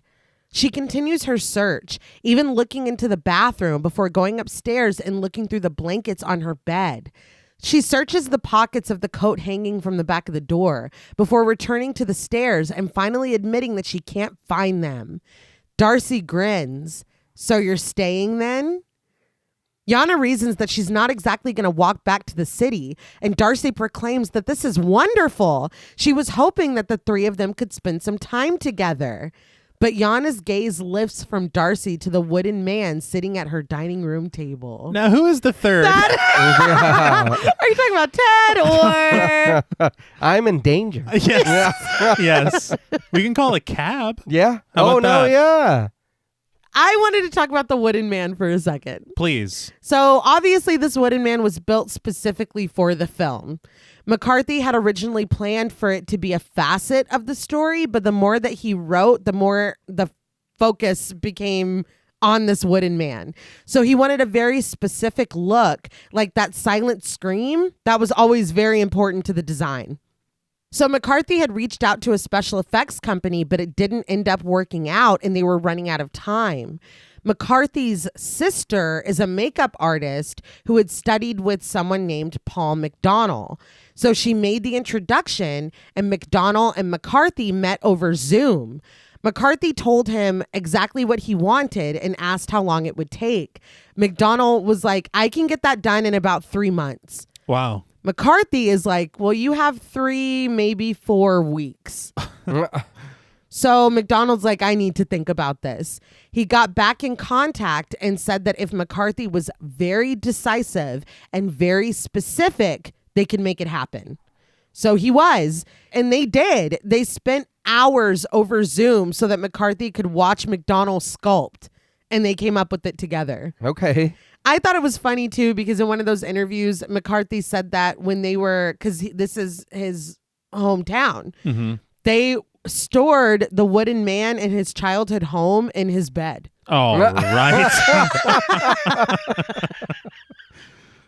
like, no, thank you. Yeah, no, I'd be no. like, Jackson, get that shit out of here. Like, what, his parents do? Yeah. I'd be like, no, hell no. So he fell asleep looking at those post-its? Yeah. That night, Yana comes in with a charcuterie board, admitting that they haven't gotten around to building the kitchen yet, so they don't really keep a lot of food here. She mutters, if I'd have known you were coming, but she sets the board down and watches with disgust as Darcy gently feels the food with the tips of her fingers. What else is she supposed to do, first of all? But secondly, you were about to leave her here. You're like, there's a fridge, and now that you're stuck here, you're like, oh, well, there's not a lot of food here. It's like, dude, that's fucked up. Yeah. Abruptly and curiously, Darcy asks how long Yana and Ted have known each other. Yana says that they met at the hospital 2 years ago. This makes Darcy pause, her fingers abandoning their quest for a snack, and she shares, "You were a patient there?" Offended, Yana corrects her. She's a senior sales rep for a major pharmaceutical company, and she travels to a lot of healthcare facilities. That's how she and Ted met. Darcy ventures, and you became friends? Yana shrugs that they figured out they had a lot in common. Darcy withdraws her empty hand and presses. So there was nothing going on between you two when my sister was still alive. Yana says that there wasn't. She repeats that they were just friends. And Darcy is like, okay. I am selecting doubt, Yeah. if this is L.A. Noire. Yeah. Yes. Think you look like you're like. Yeah. All the while, the wooden man sits at the head of the table, centered between them. Yana glances over at him before turning back to Darcy and telling her that Ted says she works at an antique store. Darcy shares that it was her mother's and she gave it to her after she passed, but that's not her main source of income. She also reads objects. Yana doesn't understand what that means, and Darcy explains that she can pick up an object and tell you everything there is to know about it. Yana offers, like appraisals, and Darcy says that people do bring her family heirlooms, but that's not what she means. She details that a widow recently brought Darcy her deceased husband's wedding ring, wanting to know if he had ever been unfaithful during their marriage. And he had been for years, repeatedly. Yana asks how Darcy could gather that from a wedding ring, and Darcy tells her simply, by holding it. This feels like a very specific story to tell. Yes. Yeah. I think about a certain hug that happened upon an entry to an antique shop, or maybe being touched when being guided into a house, we'll say. Yeah. Or shaking hands when you're introduced to someone. Mm-hmm. That also happened. Yeah. So, I mean, you know. Yeah, this to me, if I'm Yana, this feels like an interrogation. Oh, yeah. And it feels like you're like going through storytelling and like stuff to very point blank say something to me without point blank saying something to me. Yeah. If this is an interrogation, is the wooden guy good cop Yeah. right now? He's just listening. Yeah, he's like, oh, want to drink a water or something? I did want to ask, because this is very useful. Mm-hmm. Why are you not like doing more with that? Well, she says the shop isn't her main source of income. This So- is. Yeah, but wouldn't you be famous? Like you could She help should a be. whole lot Yeah. of people with She that. should be famous. But again, there's the Teds, you know what I mean? Yeah. Or probably like, oh, she's lying, she's scamming you, whatever. Yeah. And I feel like legitimate mediums, I feel like they don't want to be famous. Yeah, that's a fair no, point. that is a fair point. I think the other, the cold reading, famous sell Those are- books and TV shows. Those are very hard because I'm a person that subscribes to all of this shit. Yeah. Like, Yeah. I'm very believe. I very believe. Okay. Quote. And what's his name? Chris Do? Yes. Yeah. That shit was real. Yeah. Yeah. As someone who very believes, yeah, those are hard to watch. Mhm. Where it's like a Jay, it was your dad, your cousin, your brother, brother? Yeah. Your dog? some guy you knew. No, I'm actually being directed over here now. Yeah, those are fucking excruciating. Why are you sweating? So Yana tries to get it straight. You could tell that this guy was cheating on his wife by holding his wedding ring. We press in on Darcy as she answers simply again, yes. Yana counters that that's impossible. She asks if Darcy is saying she's a psychic, but Darcy just continues that personal items work the best. Watches, rings, anything that's been in close contact with the skin. Sipping her drink, Yana allows that if Darcy can make a living with that, more power to her. But Darcy has moved on to another subject. Does Yana mind staying out here alone while Ted is working? Yana admits that she can't say that she enjoys it, and when Darcy asks why not, she supposes that it's because of what happened to Darcy's sister here. The thought of another one of Ted's patients showing up to the front door when she's alone. She abandons the thought with a shudder. Darcy asks if one of them were to knock at the door, would Yana allow them in? But Yana denies this, asking Darcy if she looks stupid. But Darcy points out that she doesn't know what Yana looks like, but she sounds stupid. Yana is like, excuse me? Darcy asks if she looks stupid. And when Yana says that she doesn't, she reasons that she and Danny were twins. So if Darcy doesn't look stupid, that must mean that Danny didn't look stupid either. Yana protests that she never said that she did, but Darcy reiterates that she implied it. She goes on that Danny would never allow a strange man into her home in the middle of the night. Olin Boole did not kill her sister. I just want to say you sound stupid is top tier. And that, yeah, iconic. I get it. As far as we know, Yana, she didn't even know. Because when she said we met a couple years ago and then found out we had stuff in common. He said that she helped him through the grief. Yeah. Okay, she might have not known that he had a wife. She, as far as we know, she doesn't know. She met this dude at work. He talked to her, whatever. I do understand you're upset about your sister and everything is going on, but do we even know that Yana was part of any of this? Like right now, you're just being mean, and I do get it, but we don't know her part in it. I think that it's clear that there was an affair going on. We'll talk more about Right. No, yeah. but I think that Yana, honestly just keeps putting her foot in her mouth. Okay. Because it's like, I wouldn't open the door. I'm not fucking stupid. Okay, Yeah. so my sister is fucking stupid because she did open the door. Like, I think she keeps saying the wrong thing. Right. I think another thing as well is that when you start to think about the story itself, you're like, how would Olin even know where you live? There's a lot of questions, and I Yeah. think that that's why the way that they cut it off in that opening is so successful, because we don't see what happened at all. No. Right. We don't see if there was someone in the house. If she did open the door, we don't know. So it's like we're getting these little bits, because now we're learning, oh, she did open the door. Mhm. Yeah. Because it is, so far the story has been that Olin did this. So you fill in the blanks. Right. Yeah. So it's like, it's very interesting the way that it is just slowly unraveling. And this is a bomb that she's like, he didn't even do it. Like, this is new information. Yeah. We see Olin Bull standing on the other side of the front door, shrouded in shadow. Danny's fingers touch the keys hanging from the lock, but she steps back, shaking her head. She apologizes, but she tells him that she can't. Olin steps back up to the window, offering that maybe the person inside heard him and it scared him away.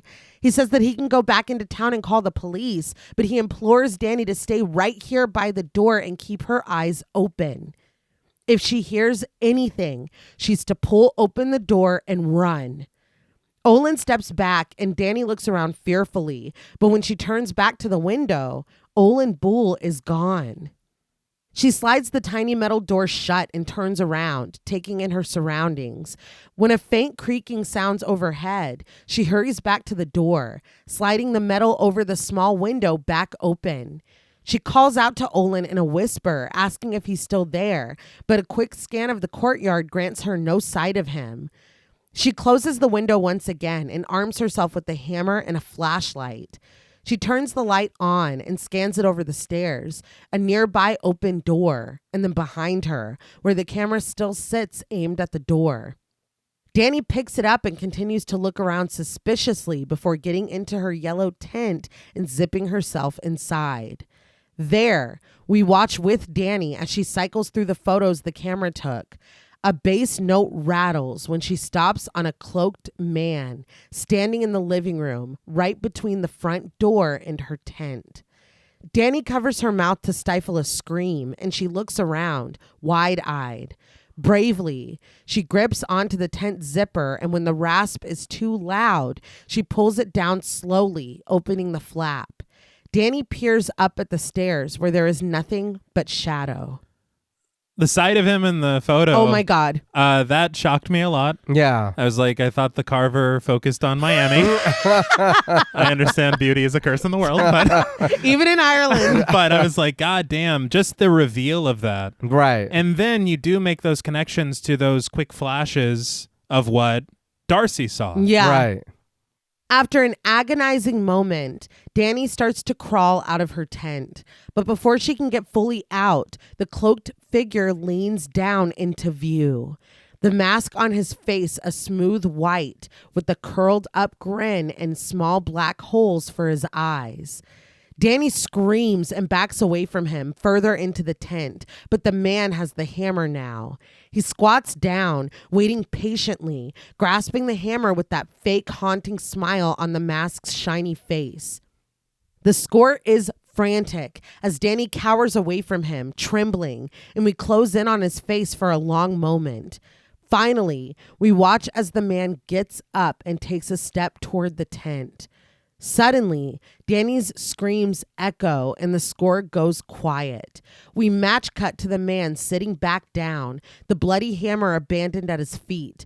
Red is sprayed across the white mask, and heinous trails and streaks of blood mar the bright yellow of Danny's tent. The man looks up at the mess he's made. So she didn't open the door. No. Yeah. And that just proves Olin was absolutely telling the truth. Yep. Yeah.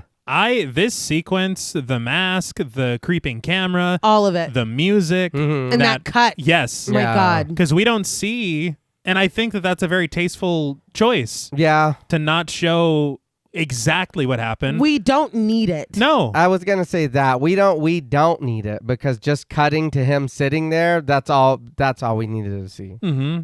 The story's told. Yeah. Now back at the table, Yana says that Ted told her that guy was put away for beating his mother to death. But Darcy provides context. His mother was an abusive woman who had already blinded him in one eye and was coming for the other. Her brow furrowed. Darcy reasons that if she only had one working eye, she'd kill to protect it.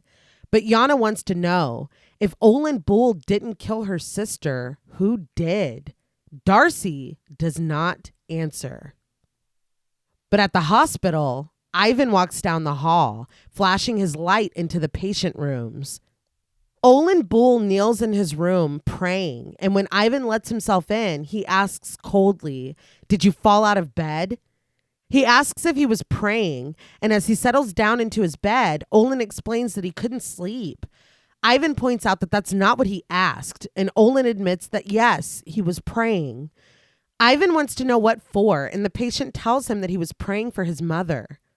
Ivan asks his name, and when Olin tells him, Ivan wonders if that's spelled with an A or an I.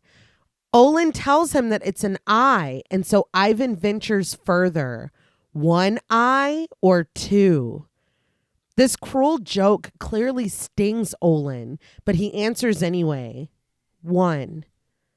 Ivan chuckles at his own joke and adds that that'll be easy to remember. But Olin tells him that he doesn't have to remember it because he's getting released next week. Ivan muses that Olin is just passing through, but he explains that he's from the area. The halfway house won't be available until next week. When Ivan asks where Olin was before this, he tells him St. Delia's. Ivan's stare is cold when he inquires how long Olin was there.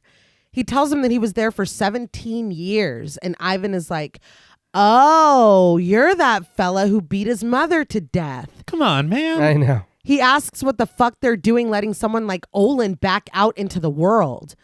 Olin declares that he's not going to hurt anybody, but Ivan tells him flatly to get back in bed. Olin follows instruction, and on his way out, Ivan warns him not to let him catch Olin out of that bed again. At the table now, Yana wonders how it is that Darcy is the only one that knows this. In response, Darcy takes out a small wooden container and pulls the latch open, revealing Olin Bull's pale prosthetic eye. She tells Yana somberly, "Personal items work best." We get a lingering look at the eye before cutting to Ted's office. I loved the repetition of that line. Yeah. Because it's like, oh, this bitch saw everything. You can't really get more personal than that. No. Ted plays chess with Ivan, who shares where he grew up and went to a boys' school, although it's all overgrown now and there's nothing left of it. Considering his next move, he continues that about 10 years ago, someone put up a metal cross to mark the spot, and he likes to head out there once a year. When he does, he twists that cross around until it snaps off. They keep replacing it, and he keeps breaking it. He finally takes his hand off of the chess piece and admits that he was thinking of heading out there this weekend. Would Ted like to come? He says that it's a lovely drive. They can make a day of it. Would I like to Yeah. vandalize a school with you? Yeah. I like to watch you break a cross. No. What are you asking me? I have plans. Ted politely declines. He likes to try to catch up on sleep on the weekends and spend time with Yana. Ivan makes his move on the board and adds that Sister Frances is buried out there. She's the blind nun that Ivan told Ted about. He sighs that she used to tell them when they were little boys that she went blind after God showed her what hell looked like. Ted shakes his head at this, but Ivan invites him to imagine that. But that reminds him, Ted never told him that his wife had a blind twin. Ted is confused, and when he asks, "What?" Ivan repeats himself. "You never told me your wife had a blind twin sister." Ted asks how Ivan knows that, and he explains that he went into town the other day and wandered into this little antique shop, and he nearly had a heart attack when he saw Ted's dead wife sitting there with her weird eyes and everything. He chuckles that he thought he was seeing her ghost. I don't think he could be more callous in this conversation. No. But I feel like Ivan has a very unique hatred that maybe some things about Olin and some things about Darcy specifically are brought out of him through. From that nun. Yeah. Yeah. Okay. Damn, that's yeah. Yeah, because I was like, you're being very insensitive right now. Oh, yeah. Extremely. The two lock eyes for an uncomfortable moment, but Ted's concentration is broken by the rhythmic vibrating of his cell phone. When he goes to answer it, Ivan moves a piece on the board and declares, "Rook to knight 6, checkmate." Ivan leaves abruptly without another word, and Ted answers his phone. I will say after watching this scene, I am reopening the case in the murder of Danny Timmis. Yeah. Yeah. It's Yana on the other end. She tells him that she's stuck out at the house. She's looked everywhere for her car keys, but she can't find them. Ted asks where Darcy is, and Yana answers that they were talking and Darcy fell asleep. But before she did, she was saying weird things. When Ted asks, she unloads. First, she said she was psychic. Then she pulled out a glass eye she claimed belonged to the man that killed Ted's wife. Only she claims that the man didn't kill Ted's wife. She thinks it's the creepy orderly he works with, Ivan. Ted leans forward on his desk. She said, "What?" Yana repeats herself. She says that Ivan killed Danny. Ted's like, "What did she say exactly?" Yana says that Darcy said exactly what she's telling him right now. Ted decides that Darcy is clearly unwell. He'll talk to her and see if she'll go get checked out. Yana doesn't want to stay here with Darcy, though. She's thinking of calling someone to come and pick her up. Ted asks if she really looked everywhere for her keys, but Yana figures that for all she knows, Darcy took them. She says that she's also asking a lot of questions about how she and Ted got together, and she admits that it has her on edge. But Ted assures her that Darcy isn't going to do anything. Even if she wanted to, he's sure that Yana can handle one small blind woman. He advises her to say goodnight, go to bed, and lock the door. He'll make some calls to see if he can get out of here, and Yana agrees with this. Darcy is freaking her out with all this stuff. How does she even know Ivan? She looks over the second floor banister at Darcy downstairs, dozing on the couch. Ted admits that he doesn't know, but that he'll be there as quickly as he can. Yana ends the call, and she sighs as Ted looks reflective from behind his desk. I did appreciate that we get a little bit more time with Ivan, and the writer is like, oh, everyone's going to be like, it's that motherfucker right there. Yeah. So we get this phone call. Yes. We name him as a suspect. Yes.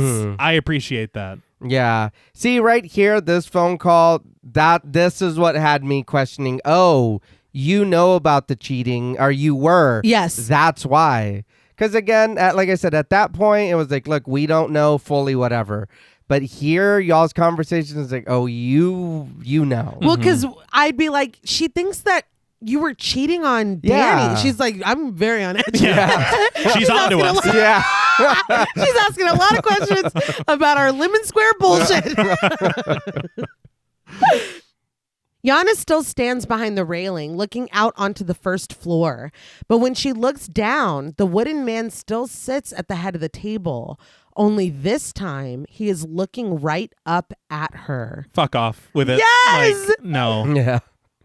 Yana is startled back and drops her phone, which falls down to the first floor and breaks on impact. When she gets the courage to look over the railing again, the wooden man is staring straight ahead, just like he was earlier, and not up at her. But her broken phone is still on the floor next to the table. She goes downstairs to retrieve it, passing Darcy on the couch. She picks up the broken phone and steps up to the wooden man, taking a lingering look at him and the horrible scream carved into his face.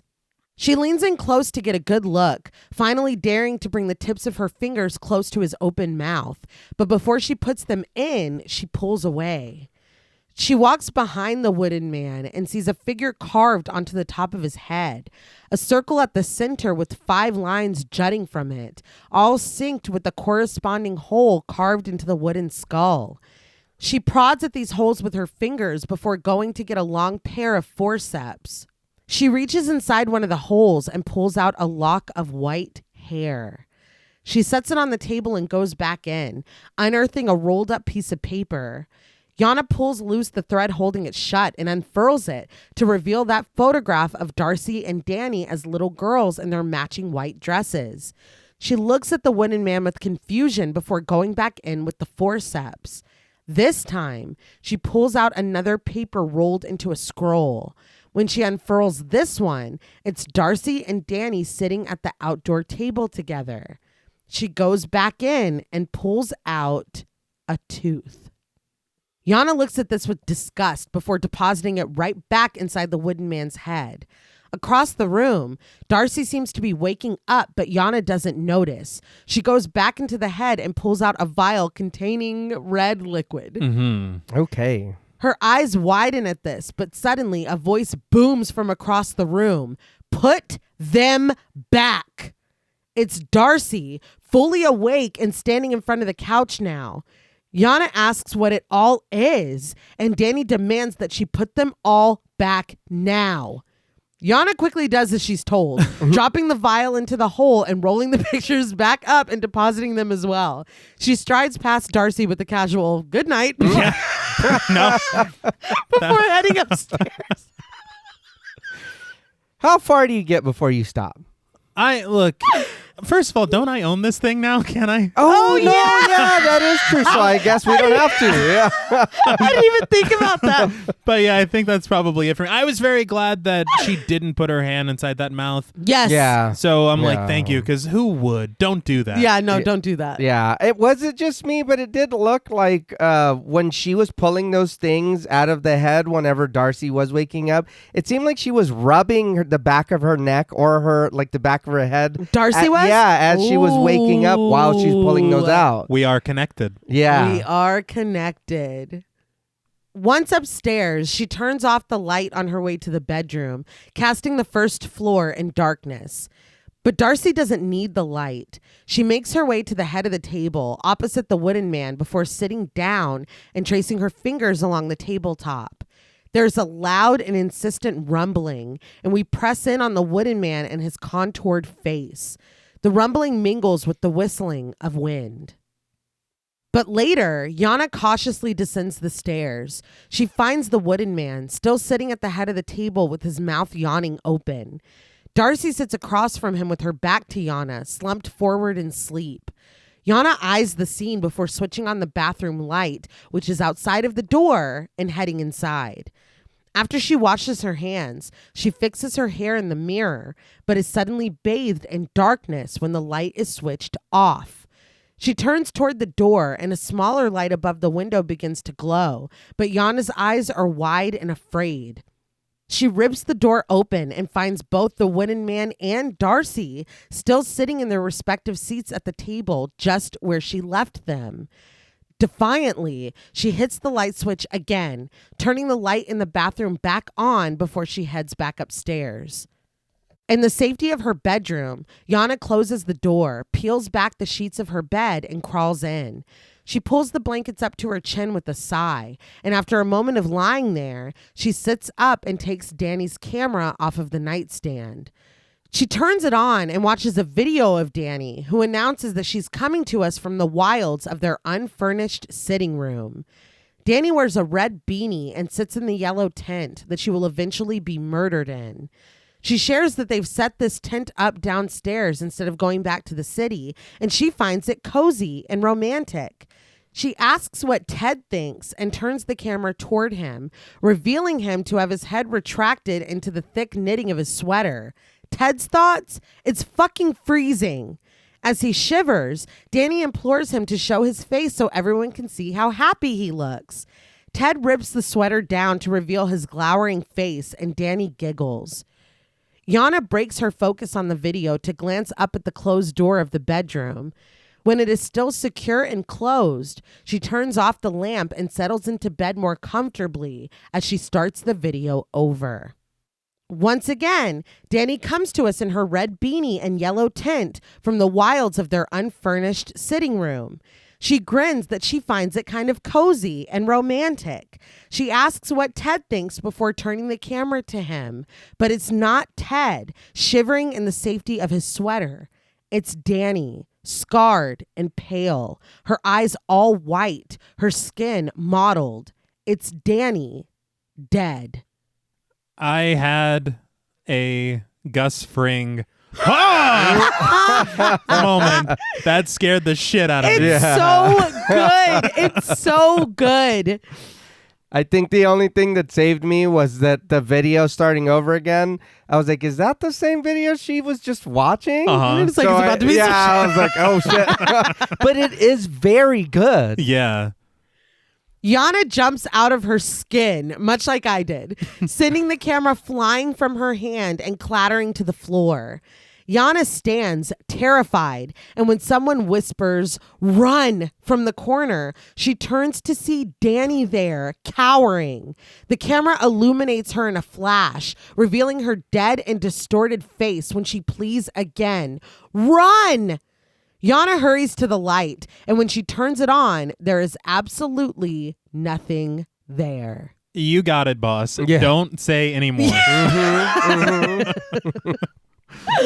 And I know that she seemed a little skeptical before, where she's like, I it might just be me being tired. There's nothing. Undeniable. Yeah. But still, Yana flees from the room, glancing nervously behind her as she descends the stairs. Darcy and the wooden man still sit at the dining table, but Yana pays no attention to them. Her eyes are on the stairs she just came down, and it's while she's staring up that she hears something scrambling down them. Yana gasps and grabs up a knife, thrusting it in front of her with a trembling hand. Desperate, she whispers Darcy's name, but Darcy remains slumped forward on the table. But something else answers instead. Behind Yana, the lid of the trunk jumps with a loud thump. Yana turns toward it, demanding to know who's there, and when she sees that it's only the trunk, she starts to ask if something is in there. But her frightful words die off before she can even finish the thought. Tremors rock her fingers as she reaches out for the latch and flips the lid open to reveal her keys. That's wild. Yeah. I will say I did appreciate her at least trying to get Darcy's attention. Yeah. But it is very funny to me how this progresses next. Yana snatches them up and runs outside. She pauses, leaving the front door wide open to stop and look up at the house. Every window is illuminated with light, but all at once they go out. Dani's ghostly face appears, jutting through the thick darkness displayed by the open door. And this is when Yana leaves. She gets in the car and drives away, the score mounting as she hurries to put distance between herself and the house. Yana does exactly what we scream for everyone to do in every horror film. Yeah.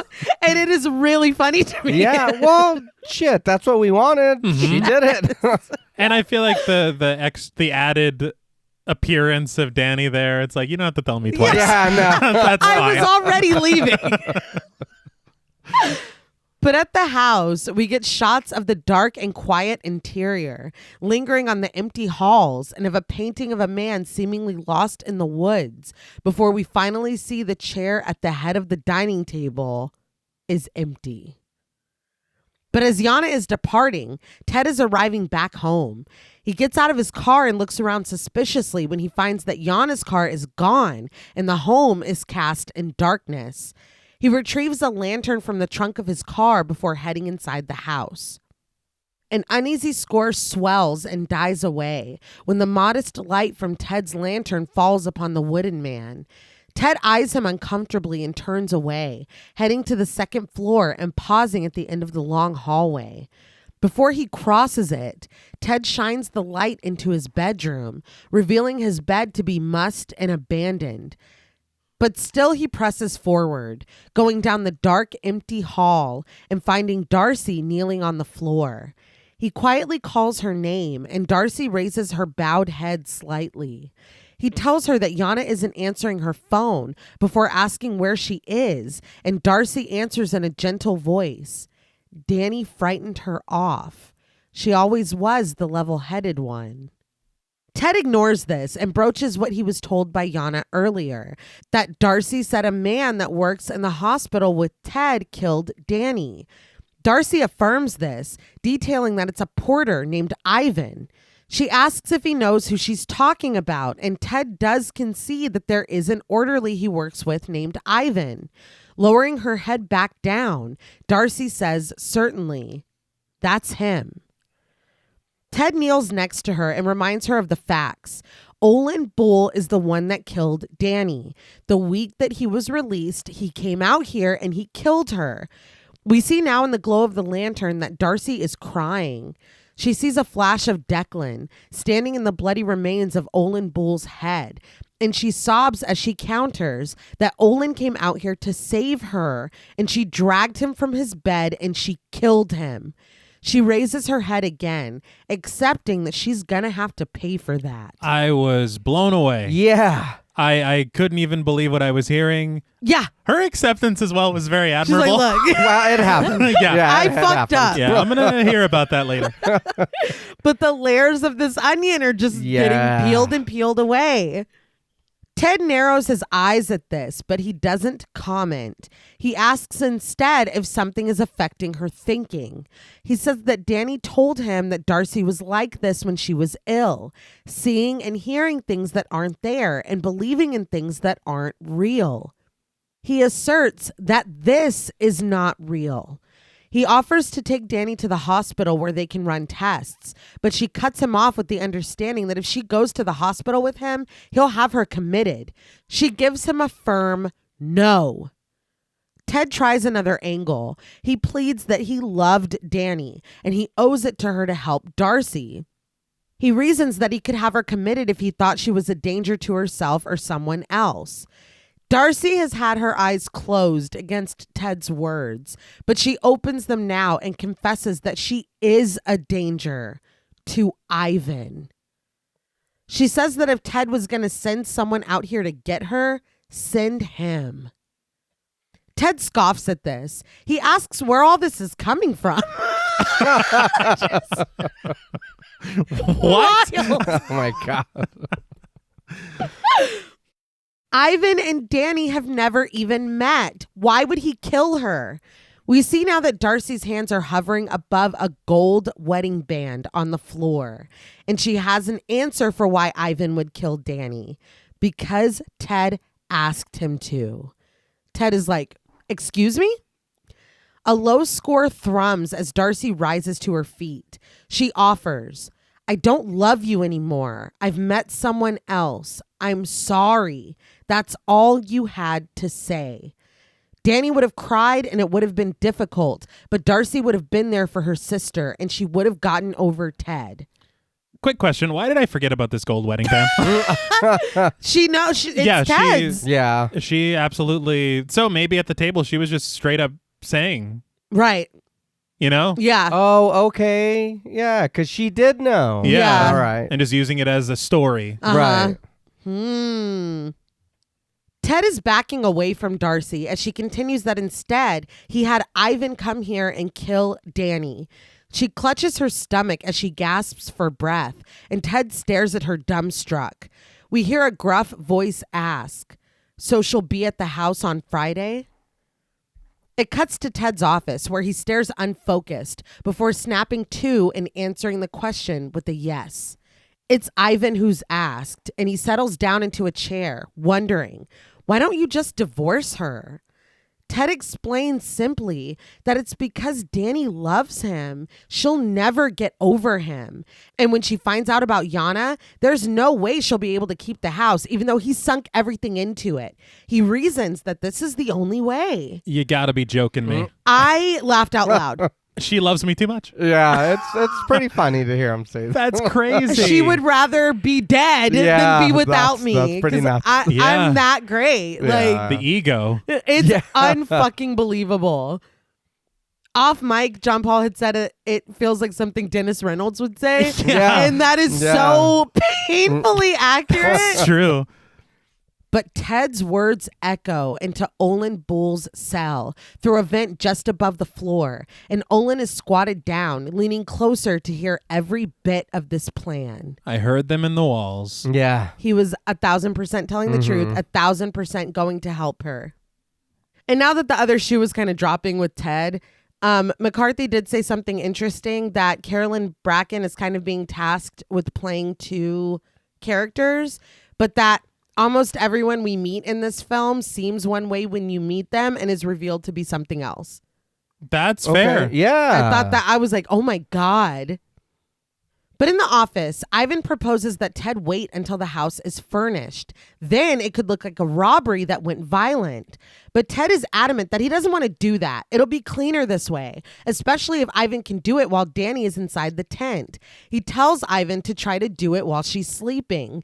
The callousness of him being like, and I don't want to have to clean it up. Like, Yeah. I can't with this guy. I am excited that we get to add another dude to our like wall of fame of fucking shitty husbands because Ted belongs up there. But this is just beyond. Sunlight seeping through the window casts Ivan in an ominous silhouette when he ventures. What if the motive was sexual? Ted furrows his brow, but Ivan explains quickly that it happens all the time. The adrenaline kicks in, you have your hand on their throat. But Ted refutes this with a firm no. He makes it clear that nothing like that is going to happen. He wants it to be quick and painless. Ivan hears this, but protests casually. But let's just say it happens to go that way. I'm going to get another orderly to kill my wife. You've lost your LA privileges. Yeah. My jaw dropped. I know. This guy's fucking sick. Yeah, what the fuck? And he works in this hospital, which is terrifying. Yeah. Ted looks disgusted when he reiterates, nothing like that is to happen to her. He asks if Ivan understands him. He is just supposed to go in there, do it, and get out as quickly as possible. He repeats that he doesn't want her hurt. Olin is listening to this performative kindness when Ivan undercuts it. Not hurt, just dead. Come on, Teddy. Yeah, it's like, let's be clear. Let's remember the conversation that we're having here. You're not the fucking hero, dude. But in the house now with Darcy, Ted is kneeling again, but he stands and begins to pace. Darcy admits that she had first planned to kill Ted, but she thinks it would be worse to expose him. She's going to make sure that he loses everything. His girlfriend, his job, the house, his freedom. Ted offers up the name Detective Peter Minahan. He reminds her that Minahan was the officer in charge of Danny's case. He asks if Darcy remembers him, and she does. Ted asks if she trusts Minahan, and Darcy angrily concedes, yes. Ted proposes that they start there. Darcy can call him, tell the detective everything she's just told Ted, and see what he'll tell her. He's going to say that it was Olin Bull that killed Danny, and he'll walk her through all the evidence again. If Darcy still isn't happy with that, she can send him to go talk to Ivan. When Darcy doesn't respond, Ted implores her, let's go call him. But Darcy spits back, you call him and tell him what you did. Then he can call Ivan and send him out here so that Darcy can kill him. Looking down at his phone, Ted suddenly realizes that he doesn't have Minahan's number. I'm already. That's. Come on, dude. He sets his phone down and offers that he'll leave it right here where there's a signal. He'll go back to his office, call Detective Minahan, and then he'll tell him to call Darcy here. This seems like a lot of steps. He says that if Darcy doesn't answer, he'll have the detective come out and talk to her in person. But he implores her to please pick up the phone when it rings. Ted hurries down the stairs, leaving Darcy alone to catch her breath. On his way out, Ted passes the eternally staring and screaming wooden man, and when Darcy hears his car start outside, she allows herself to break down and cry. She doubles over as she sobs in the low light of the lantern. So it's like, I don't know what your fucking plan is. Yeah. But I know that you have a fucking plan. Yeah. Yeah. I hate this dude, man. Meanwhile, Ted has gone back to the hospital where he strides down the green halls before disappearing into his office, the door shutting behind him.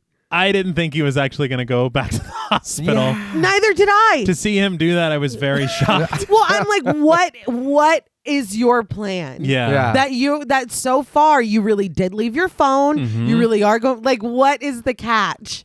Are we supposed to think that Darcy could be wrong? I never did. Me neither. Yeah, after a certain point, there's no way. No. Yeah.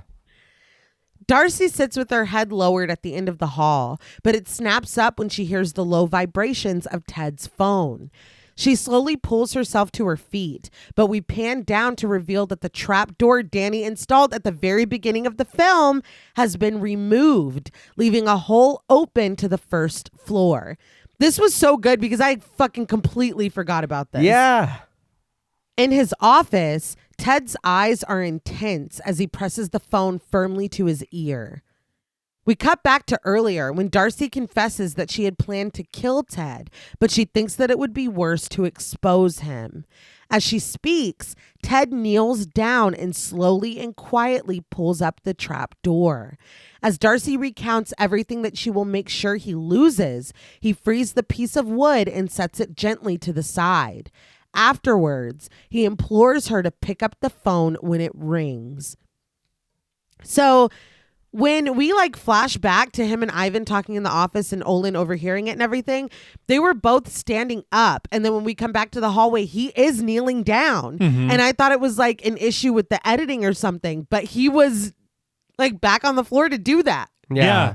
And I was wondering whenever they came back to do that, I was like, when the hell did he do that? Yeah, I didn't catch it either. I just thought maybe because she was sitting down or kneeling down, maybe he did the same thing. Yeah. But no, yeah, that was really smart to do.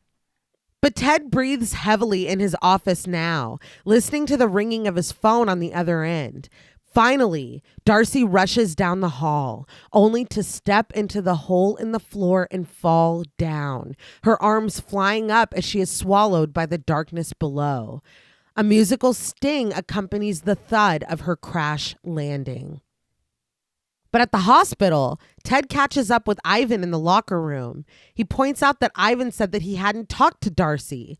Ivan is confused. He asserts that he didn't, but Ted accuses that he spoke to someone because they have a problem. Dude, his disbelief, Ted, in the supernatural is wild. Yeah, I know. It is I to know. the bone. Because Yeah. when you realize that's why he went back to the hospital, because he's like, why'd you tell her? That's why? Well, he doesn't believe. No. Yeah, that's wild. And what we were kind of alluding to earlier, we realized off mic that if Ted believed a fraction of what Darcy claims, this gift that she possesses, he never would have given her Olin's eye. Right. Because she was fully under the assumption that it was Olin. Mhm. Yeah. And he says he believes in science and logic. Logically, why the fuck would Ivan go to... No, yeah. Go to that Yeah, and be like, I killed your sister, by the way. Yeah. That's insane. Headlights sweep the courtyard as a car pulls up to the house, illuminating the light rainfall. But this time, it's not Ted, but Ivan that lets himself out, and he invites himself inside, where Ted left the front door open upon his last departure. The lights are still off, but Ivan sweeps the interior with the beam of his flashlight. It briefly falls upon the wooden man, who sits at the table with his head tilted back. Ivan finally takes notice of him and the holes in the back of his head. He shines the light directly on the wooden man, curiously, before getting distracted by something. He walks toward it, his light focused, and we see that it's Darcy that he spotted. She lies sprawled out on the floor, her small wooden container free from her grasp and resting next to her outstretched hand. The impact of her head on the floor has left a morbid halo of blood behind her pale hair, and her eyes are closed. Ivan looks up at the trap door that she fell through before shining the light back down on her. Her face is splattered with blood and it drips from her nose. Her breaths are shallow, but she opens her eyes. When the phone in Ted's office rings, he snatches it up desperately. Ivan reports that he found Ted's phone and it's broken. From above the hole in the second floor, he shines the light down on Darcy, lamenting that it sounds like the phone had a fall, just like Ted thought. Cautiously, Ted asks if the phone is still working. Ivan says that it is for now, but he doesn't think it can be fixed. Firstly, this coded language. Phone, yeah. It's wild, but I just think, yeah, I think the phone's legs are broken. It's like, fuck, sorry. My bad. It's just too good. They're working too good. And it's like, hold on, what? Have you done this shit before? How many people have you killed together? It's like, what the fuck? But when Ted asks if he's sure it can't be fixed, Ivan assures him that it's beyond repair.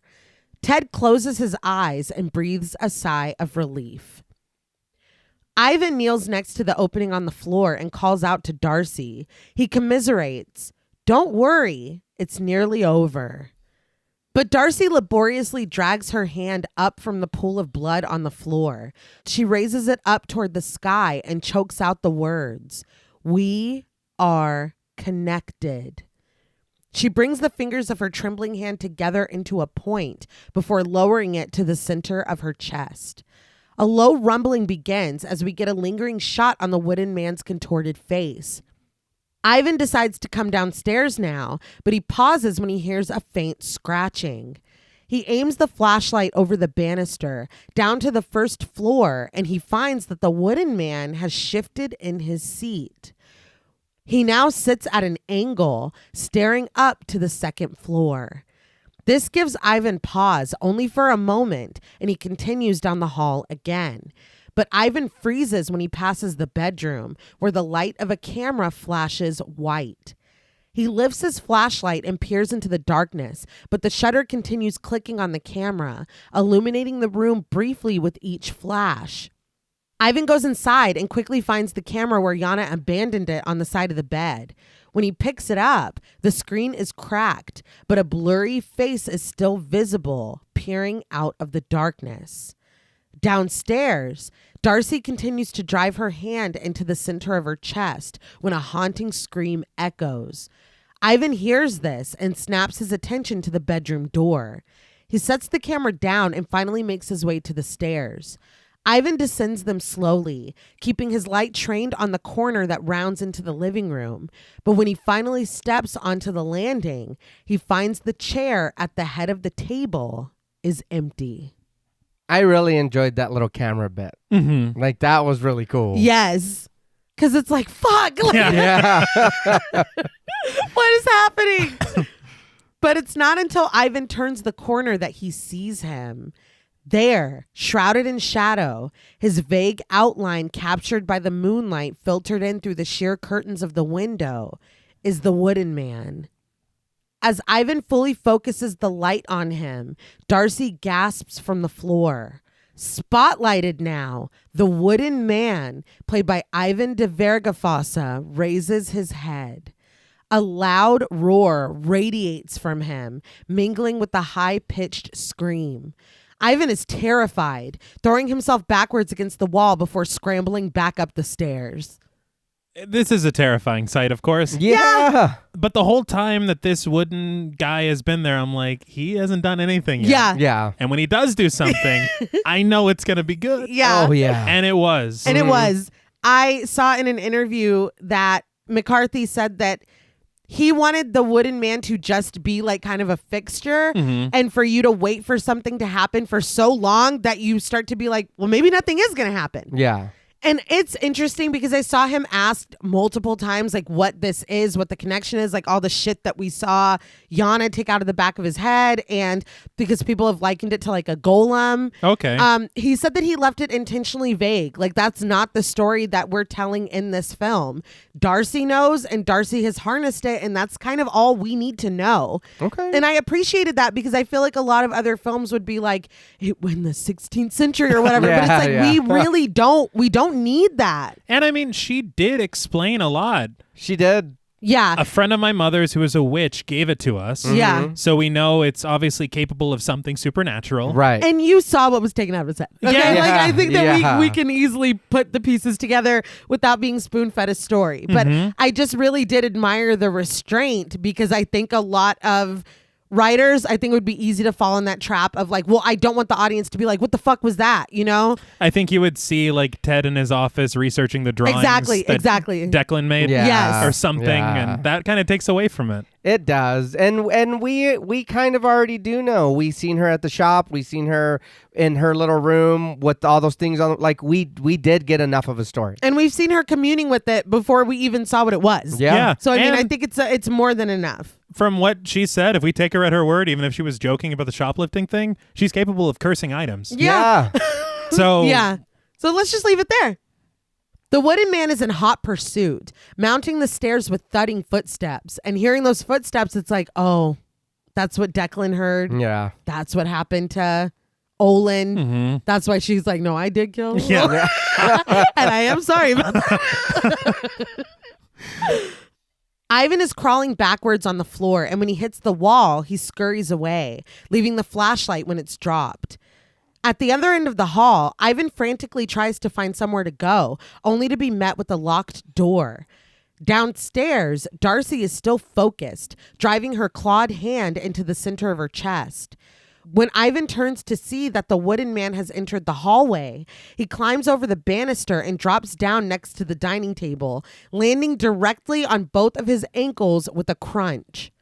Ivan collapses to the ground, and when he peels up the leg of his pants, he finds a compound fracture, the bone jutting through the bloody skin, and he cries out in pain. There's faces around the table. I busted out laughing Yeah. because it was just like his pants were a window to his injury. Dude, it wasn't that high. No, where he it dropped wasn't. them True, at too. all. But it was very funny. He's like, what happened? Oh, shit. Yeah. Yeah, it's as bad as I thought it was. Look, he's got a lot of karma coming to him. He Yeah, fell okay, just right. Yes, I guess. But the wooden man has simply turned around and headed back downstairs instead. He descends on Ivan as Darcy continues working her hand in the center of her chest. The wooden man plucks Ivan up from the floor with two huge hands on either side of his head. He lifts Ivan, his legs dangling as they leave the floor. But suddenly, the intense concentration on Darcy's face softens into something serene. Above her, Danny pulls back the trap door and smiles down lovingly at her sister.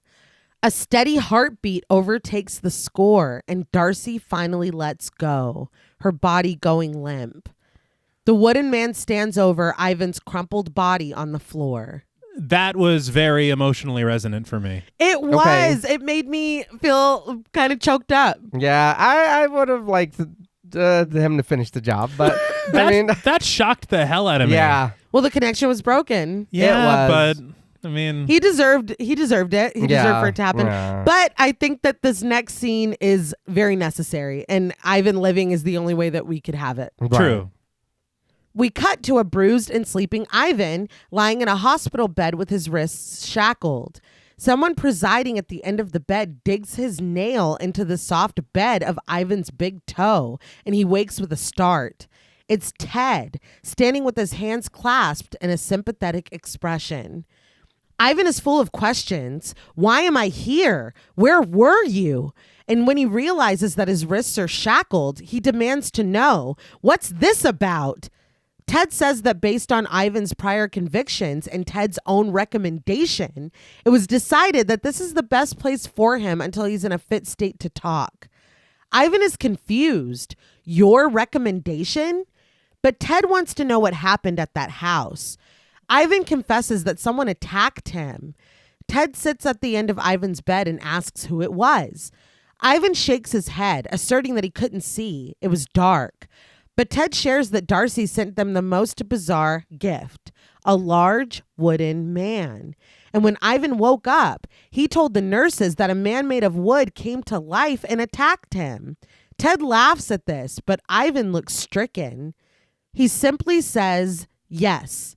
When Ted asks what he means by this, he admits that that's what happened. Ted's expression sours. He asks if that thing was alive, how is it that he was able to drag it outside and burn it without it struggling or screaming in pain? Ivan's eyebrows lift in hope when he asks, you burnt it? We see this. Ivan standing next to the wooden man, engulfed in crackling flames, embers floating away in the wind. The wooden man is standing straight up. Yeah, he is. Yeah. That wasn't a cause for concern. I guess not, because it looks scary. Very much. He sure was. I will say, I don't know if I directly said that it was giving Old Chief Woodenhead. Yeah. But I feel like it has to be inspiration, right? I mean, for me, I keep referring back to The Mummy. Yeah. From Lot 249. Yeah. But I can definitely see that. Like a mix. You know what I mean? Like that's what I kind of thought. Yeah. Because her even, and it was funny because him calling her a phone, I was like, well, she is a receiver. She's touches these things and all that. I was like, okay, so I guess that is why when she passed on, it was broken. Man stopped. Yeah. But I'm like, get him. Like, Yeah.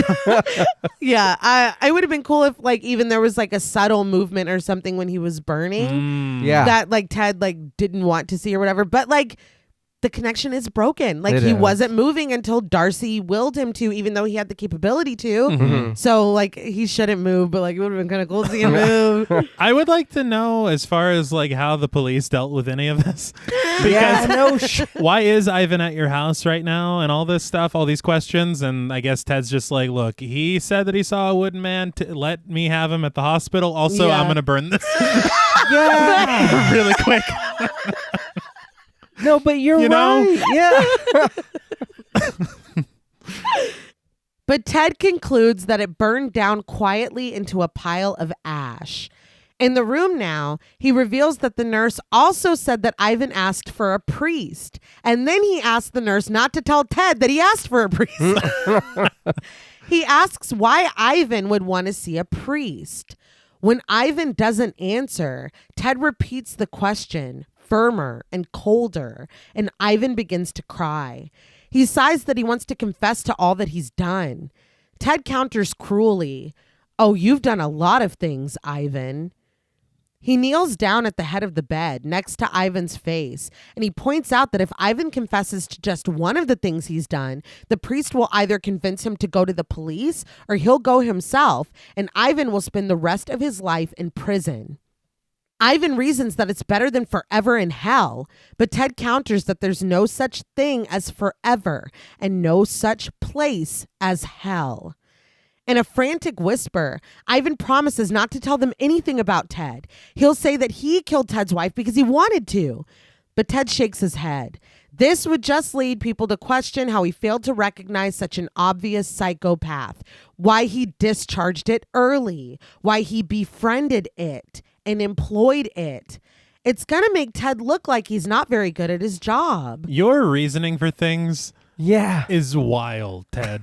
It is wild, and this explains a lot. Yeah. What has Ivan done before he was an orderly here? Because he might even still be supposed to be in there. If he discharged him early, like that did he do it just for this? Or did he see Ivan and he's like, oh, that's somebody that I could use one day? Or like, what the fuck? No, and there's a lot of questions here. Yes, and him calling Ivan it as well was like, God damn. Yeah, I just thought it was funny that it wasn't even about anything implicating him.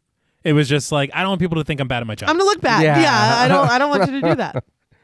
He offers a performative sigh as he tests the restraints at Ivan's wrist.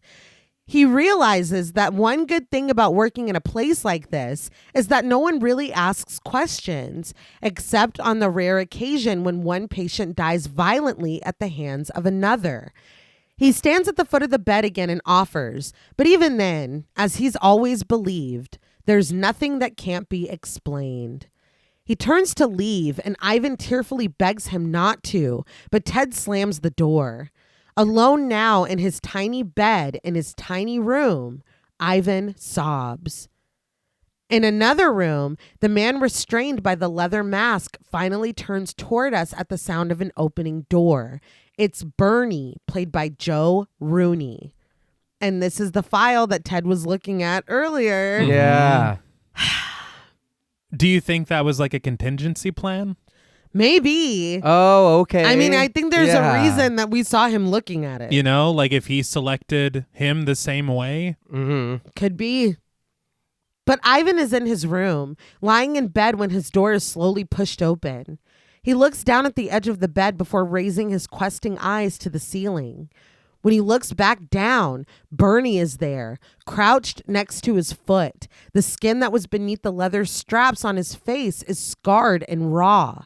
His eyes lock onto Ivan's intensely before he opens his mouth and brings his teeth down on Ivan's foot in a desperate bite. Ivan screams. This shot did make me think of Gerald's Game. Same. Okay. With the feet and everything, Yeah, you know? yeah. But goddamn, is Ted a fucking monster. Yeah. Ivan's a monster too, don't get me wrong, but like, Did good Ted Lord, just dude. leave? Yeah, I Like, think leave? so. Just open the door and left. Yeah. It's like you two have a lot. It's like, dude. Good Lord. As Ted's car travels down the road to get to his house, we hear Yana on the phone, informing him that her not returning his calls means that she doesn't want to speak with him. And if he thinks she's ever setting foot in his haunted house again, then he's fucking crazier than his patients. She adds that the fact that he's willing to stay out there where 2 people have now died is just weird. As Ted parks in the courtyard, we see that Yana's voice is coming from the voicemail that plays from his phone on the passenger seat. She tells him in no uncertain terms, "Do not call me again." Yana, if you take out the Lemon Square bullshit, kind of iconic. Like, Well- she was like, I'm fucking done. When she left that house, she was like, it's over. It's done. Yeah. And you think of it, and so now all that he did it for was this house? Yeah. Well, that's part of what he told Ivan. It's like, oh no, poor like Danny will like be so sad without me or whatever. He's like, plus she will not let me keep that house. I mean, Like, I don't know. I know. I don't get it. I know the draw to be a homeowner in this economy. Yeah, god damn. Dude, that's too much. I will say we are coming up on the last scene, which I was interested to learn was the first thing that they filmed. Really? Yeah. That's interesting.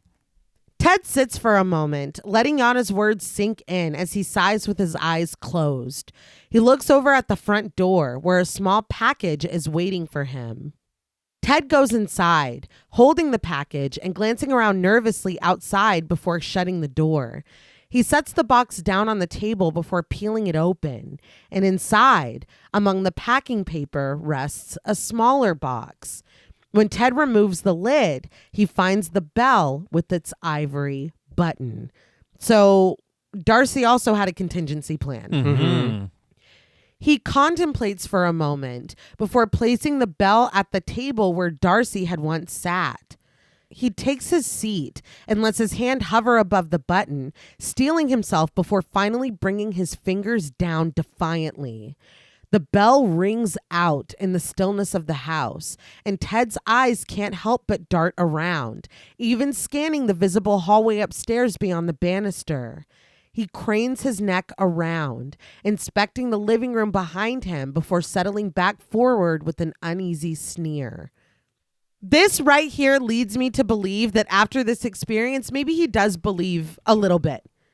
Yeah, I Because I mean, think at the beginning he would have just slapped that button and laughed. Like, he is looking around like, did it? I don't know. I still kind of think he's just like, where are you? Oh, like dickishly? Yeah. I think he believes a little bit, even though he doesn't want to. But in an unsettling POV shot, we approach Ted from behind. When he turns around, though, there is still nothing there. Ted looks down at Darcy's bell with contempt, but when he hears a faint tapping, he whips his head around again. Now You Know by Little Willie John begins to play as Ted grins and lets out a relieved laugh. The singer croons, "You never knew how it would feel to be left all alone. Now you know." We close in tight on Ted's smug face, but when we pan out, right next to him, his stature tall and clad in a blue-gray uniform, his large hands clasped in front of him, his face weathered with aged flesh, and his eyes a pale and dead white, stands the bellhop, played by Shane Whisker. Ted sits oblivious and smirking. The song continues when we cut to black and the credits roll. So, what did you guys think of Oddity? And I will say before you answer that I saw an interview with McCarthy and he said that he thinks if the film was about 40 seconds longer, then we would have seen something really bad happen to Ted. Okay, good. okay. So in my mind, that is the gap that I filled in anyway. Like, I need something really bad to happen to Ted. Well, they had said earlier that this bellhop had already killed, or at least the spirit of this bellhop Right. killed 2 people. Yeah. Hop to it. Yeah. Bellhop, do it. No, I really enjoyed this. I thought this was a good little movie. It was, like we said earlier, pretty straightforward, to the point. We get a story. The only reason I don't think that Ted believed is because of the smirk, and then him sitting there and looking around and still not seeing anything, and then the song "You're Here Alone." I was like, oh, you've got nobody, nothing. Mm-hmm. The ghosts don't want to deal with you. People shouldn't be dealing with you. It's like, you know what? Never mind. Yeah, fuck that this guy. Yeah. But I really did, like, I will say this, watching it and taking notes, it still was good. But watching this just as a movie, period, without pauses, that's the way to go. Which, of course, that's how you watch most movies. Yeah. But if you're working on stuff and you got to look away or you whatever, don't. Just watch the movie. Right. For a show or Right, something. right. No, yeah. But yeah, a lot of the stuff was real cool. And I do think that the wooden doll or the wooden man. person, whatever, that was really cool. It was minimal. There was no weird that it looks different. It just looked like a mannequin carved out of wood. And that in itself, simple, scary. The little things on the head with the trinkets in it and whatever, the mouth, the eyes, all that. Very simple but effective. Yeah. The story, the runtime, the way it is, really, it was really cool. You know what I mean? And I think, too, the things that we talked about, like, we don't get backstories on certain things or we don't go into more, that's fine. Like, Yeah. completely fine. Yeah, I agree completely. And that, I just want to echo, that design is fantastic. It's very creepy. Yeah. To see it up and moving around, Yeah. that scare from the banister, Yeah. if that's what you call that thing, the railing. That's what I called it. All right, hey, then we're both wrong. We'll be wrong together. But no, I love how this film does so much. And it's balanced. It doesn't feel wrong to attempt to tackle all of these things. Right. And I think that the narrative is simple enough to where it's digestible, but the atmosphere and tone of it make up for the simplistic story. Yeah. Yeah. I just think that this film is kind of a gem. Yeah. Oh, yeah. And I really, really, I think the second time watching it, appreciated it even more than the first time. For sure. I agree with both of y'all. I think gem is a good way to describe it. And I am very thankful for the campaign that was waged on our Discord, because this had a few requests, but that really ballooned it. I think we were at 19 at the top of this. Yeah. And it's like, I think it got more people to watch it. I hope that maybe us covering it gets more people to watch it too, because it is really just a good movie. You know what I mean? Like, it just does its job so well. I think it is kind of a high order to blend all these subgenres together and still have it come out satisfying.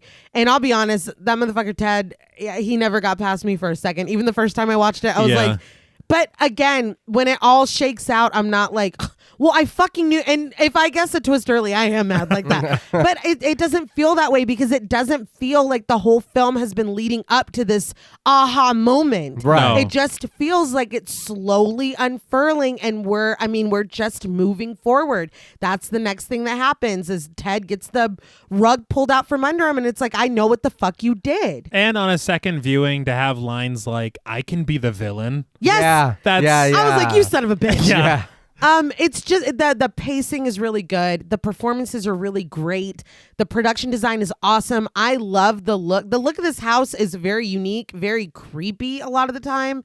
That Curiosity Shop. Yes. I want to go to there. Yeah. I think that this one really just hits. I'm not saying that it necessarily reinvented anything. It's not even. And I know that he said he set out to do something unique. I think he did in the way that it's blended. But these elements are things that we've seen before. Yeah. But they're brought together in a really compelling and really entertaining and satisfying way. Yeah. And like, what more can you ask for? You know what I mean? I think that if you've not seen Oddity, and even though you just listened to a spoiler, you should go watch it. You should go watch Yes. Oddity. I'm looking forward to seeing Carolyn Bracken and more. Yeah. I really, her performance really was excellent. Oh, yeah. And I'm intrigued to see what McCarthy does next. Mm-hmm. Because it really did it for me. I really enjoyed this. Yeah. I think we can go right into ratings.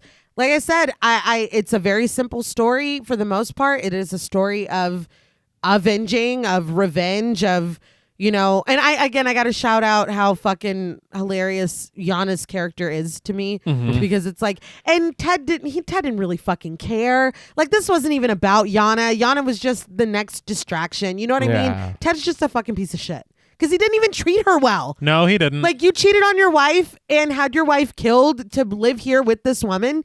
And you don't even treat her very well. Yeah.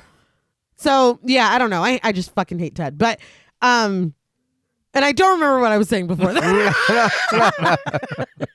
But I really like this. I don't think that there is much to complain about here unless you were just really looking for a shocking story. You know what I mean? Yeah. I like that things aren't over-explained. I like that we're given enough to fill in the blanks ourselves. I like that we plant these seeds, like with this bell, and then we don't talk about it for an hour. And then at the end, you're like, oh, fuck, Yeah. that bell. Mm-hmm. I like how Danny's murder is, you don't see anything and it's still so gruesome. I like how creepy that mask was. Like I feel like the line is just towed just so. It does its job. You know what I mean? Mm-hmm.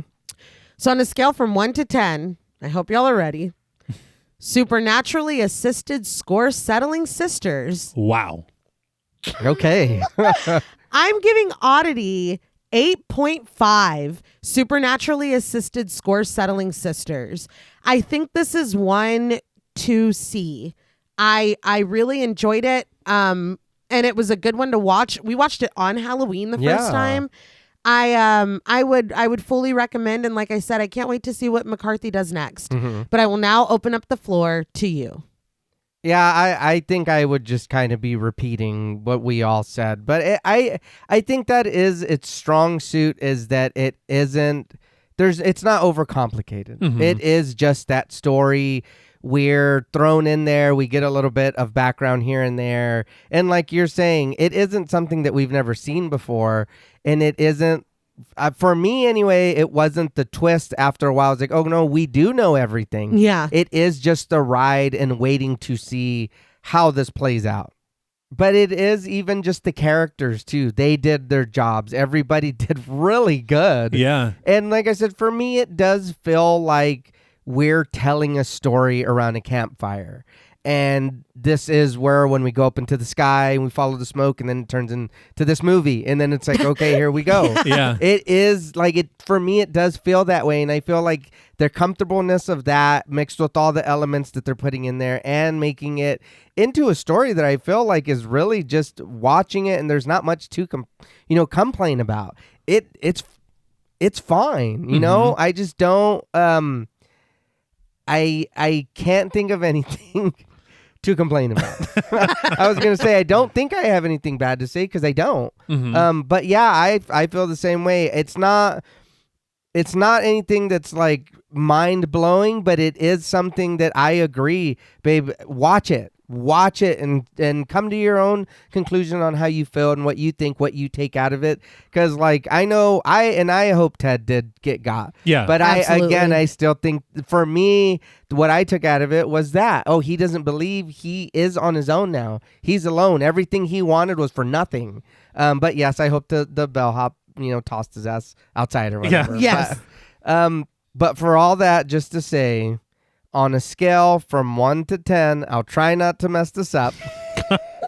Supernaturally assisted score settling sisters. You did it. All right.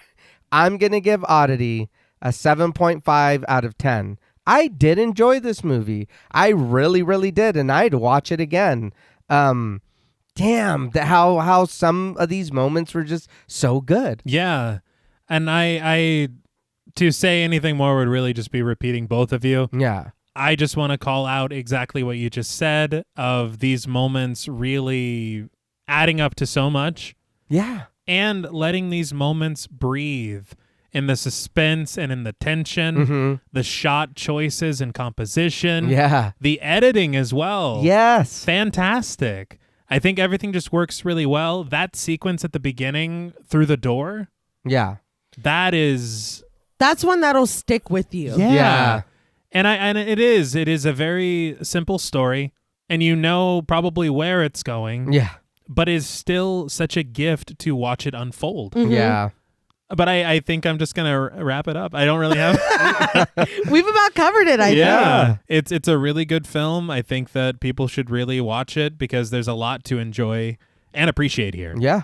So for me, out of 10 supernaturally assisted score settling sisters, I am going to give Oddity 8 out of 10 supernaturally assisted score settling sisters. I cannot believe that is the rating this week.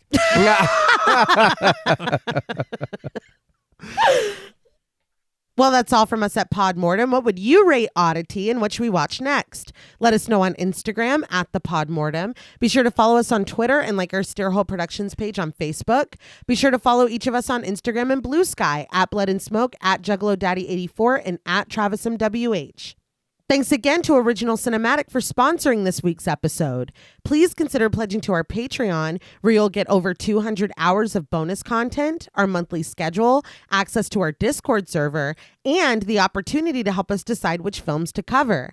And if you're looking for Pod Mortem and Stairhole Productions merch, follow the link in our episode notes. Stay tuned until after the music for a special shout out to our Wendigo Getter patrons. And remember, nefarious acts don't stay buried for long. It's only a matter of time before your dark deeds are brought to the light. Until next time.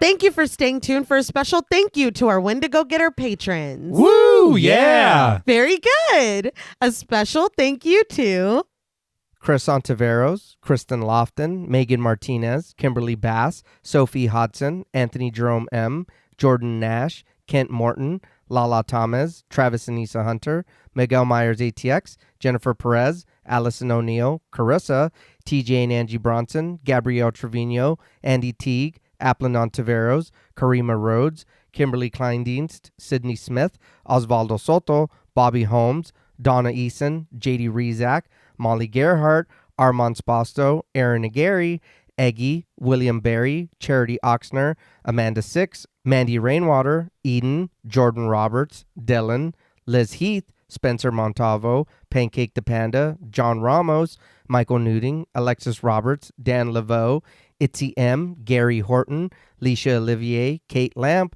Carlos and Sydney, Jessica Hunter, Helena Rudder, Alan Johnston, Mariah, Livy Fun, Scott Troutman-Wise, Towton Watson, Mozzie Bear, Dave Burke, Emma Hagel-Kissinger, Valerie G., Emiliana, CB, Taylor Santana, Will Lewison, Angelique, Smelly Poo Poo Head, Beth Bauer, Cookie, Esperanza J., Jason Cow OKC, Joshua Rumley, Danielle Peralta, Brandon, Sawyer Reese Farr, Sahara, Girl That's Scary, Cassandra, Andrea Simmons, Ashley Higuera, William and Xxena Rush, Ryan Brom, Megan Ochoa, Laura Lassiter, Eileen O, Marissa E, Sydney, Henry F, Megan M, Strangely Sarah, Christy Beck, Nancy and Andy, Amanda Lopez, Andy Terrell, Jason Hanovan, Katie K, Erica Morin, Tris Wynn, K.87, Mariah Jensen, Carrie A, Lonnie Lono, Powell, Kayla E, Maggie H, Murder Stina, Kristen Marcy, Ori81 Boricua, Look Like That One Girl, Bog Boy,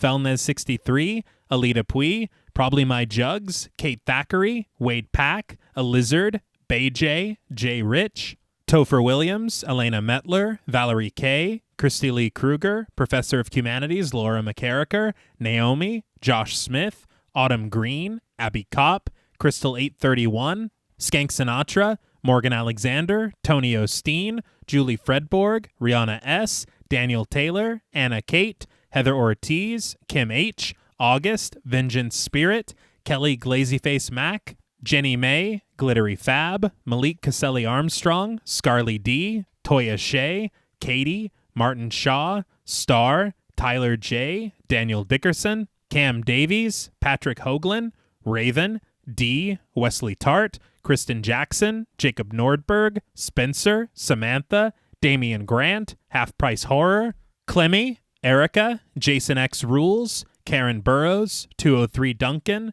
Aaron Norman, Stephen Rogers, Victoria Smith, Patricia A. Graham, Erasmo Benya, Danielle Wright, Tabitha Thomas, Becca Boo, Richard Murray, Irene, Sally Slater 52, Jordan McCarthy, Christy Michelle Wilson, Rosalind Harnias, Emily Rance, Amy, Lisa and Kathy, Mike H, Karen with the Y, Christian Sadler, Hannah, Sarah Jack, Casey L, Evelyn Knight, Paula Garcia, Ghastly Grandad, Megan and Alexander Saldivar, Lisa Sykes, Sunny Jonas, Kelsey Niemeyer Cook, The Face Flowers, JG, Morgan Novello, Ashley, Alex M, Brandon C, Gordon Sutherland, Georgia Renland, Ashley Poe, Najee P, Seth Schaff, Diana Joe, Connor Gormley, Carrie Parker, Katie Face, Jane Pillsbury, Caitlin Asher, Mia Franz, Dale Harley, Annabeth Carter, Pooh Bear, Spicy Calderas, This is the Zodiac Speaking, Jason the Ghost,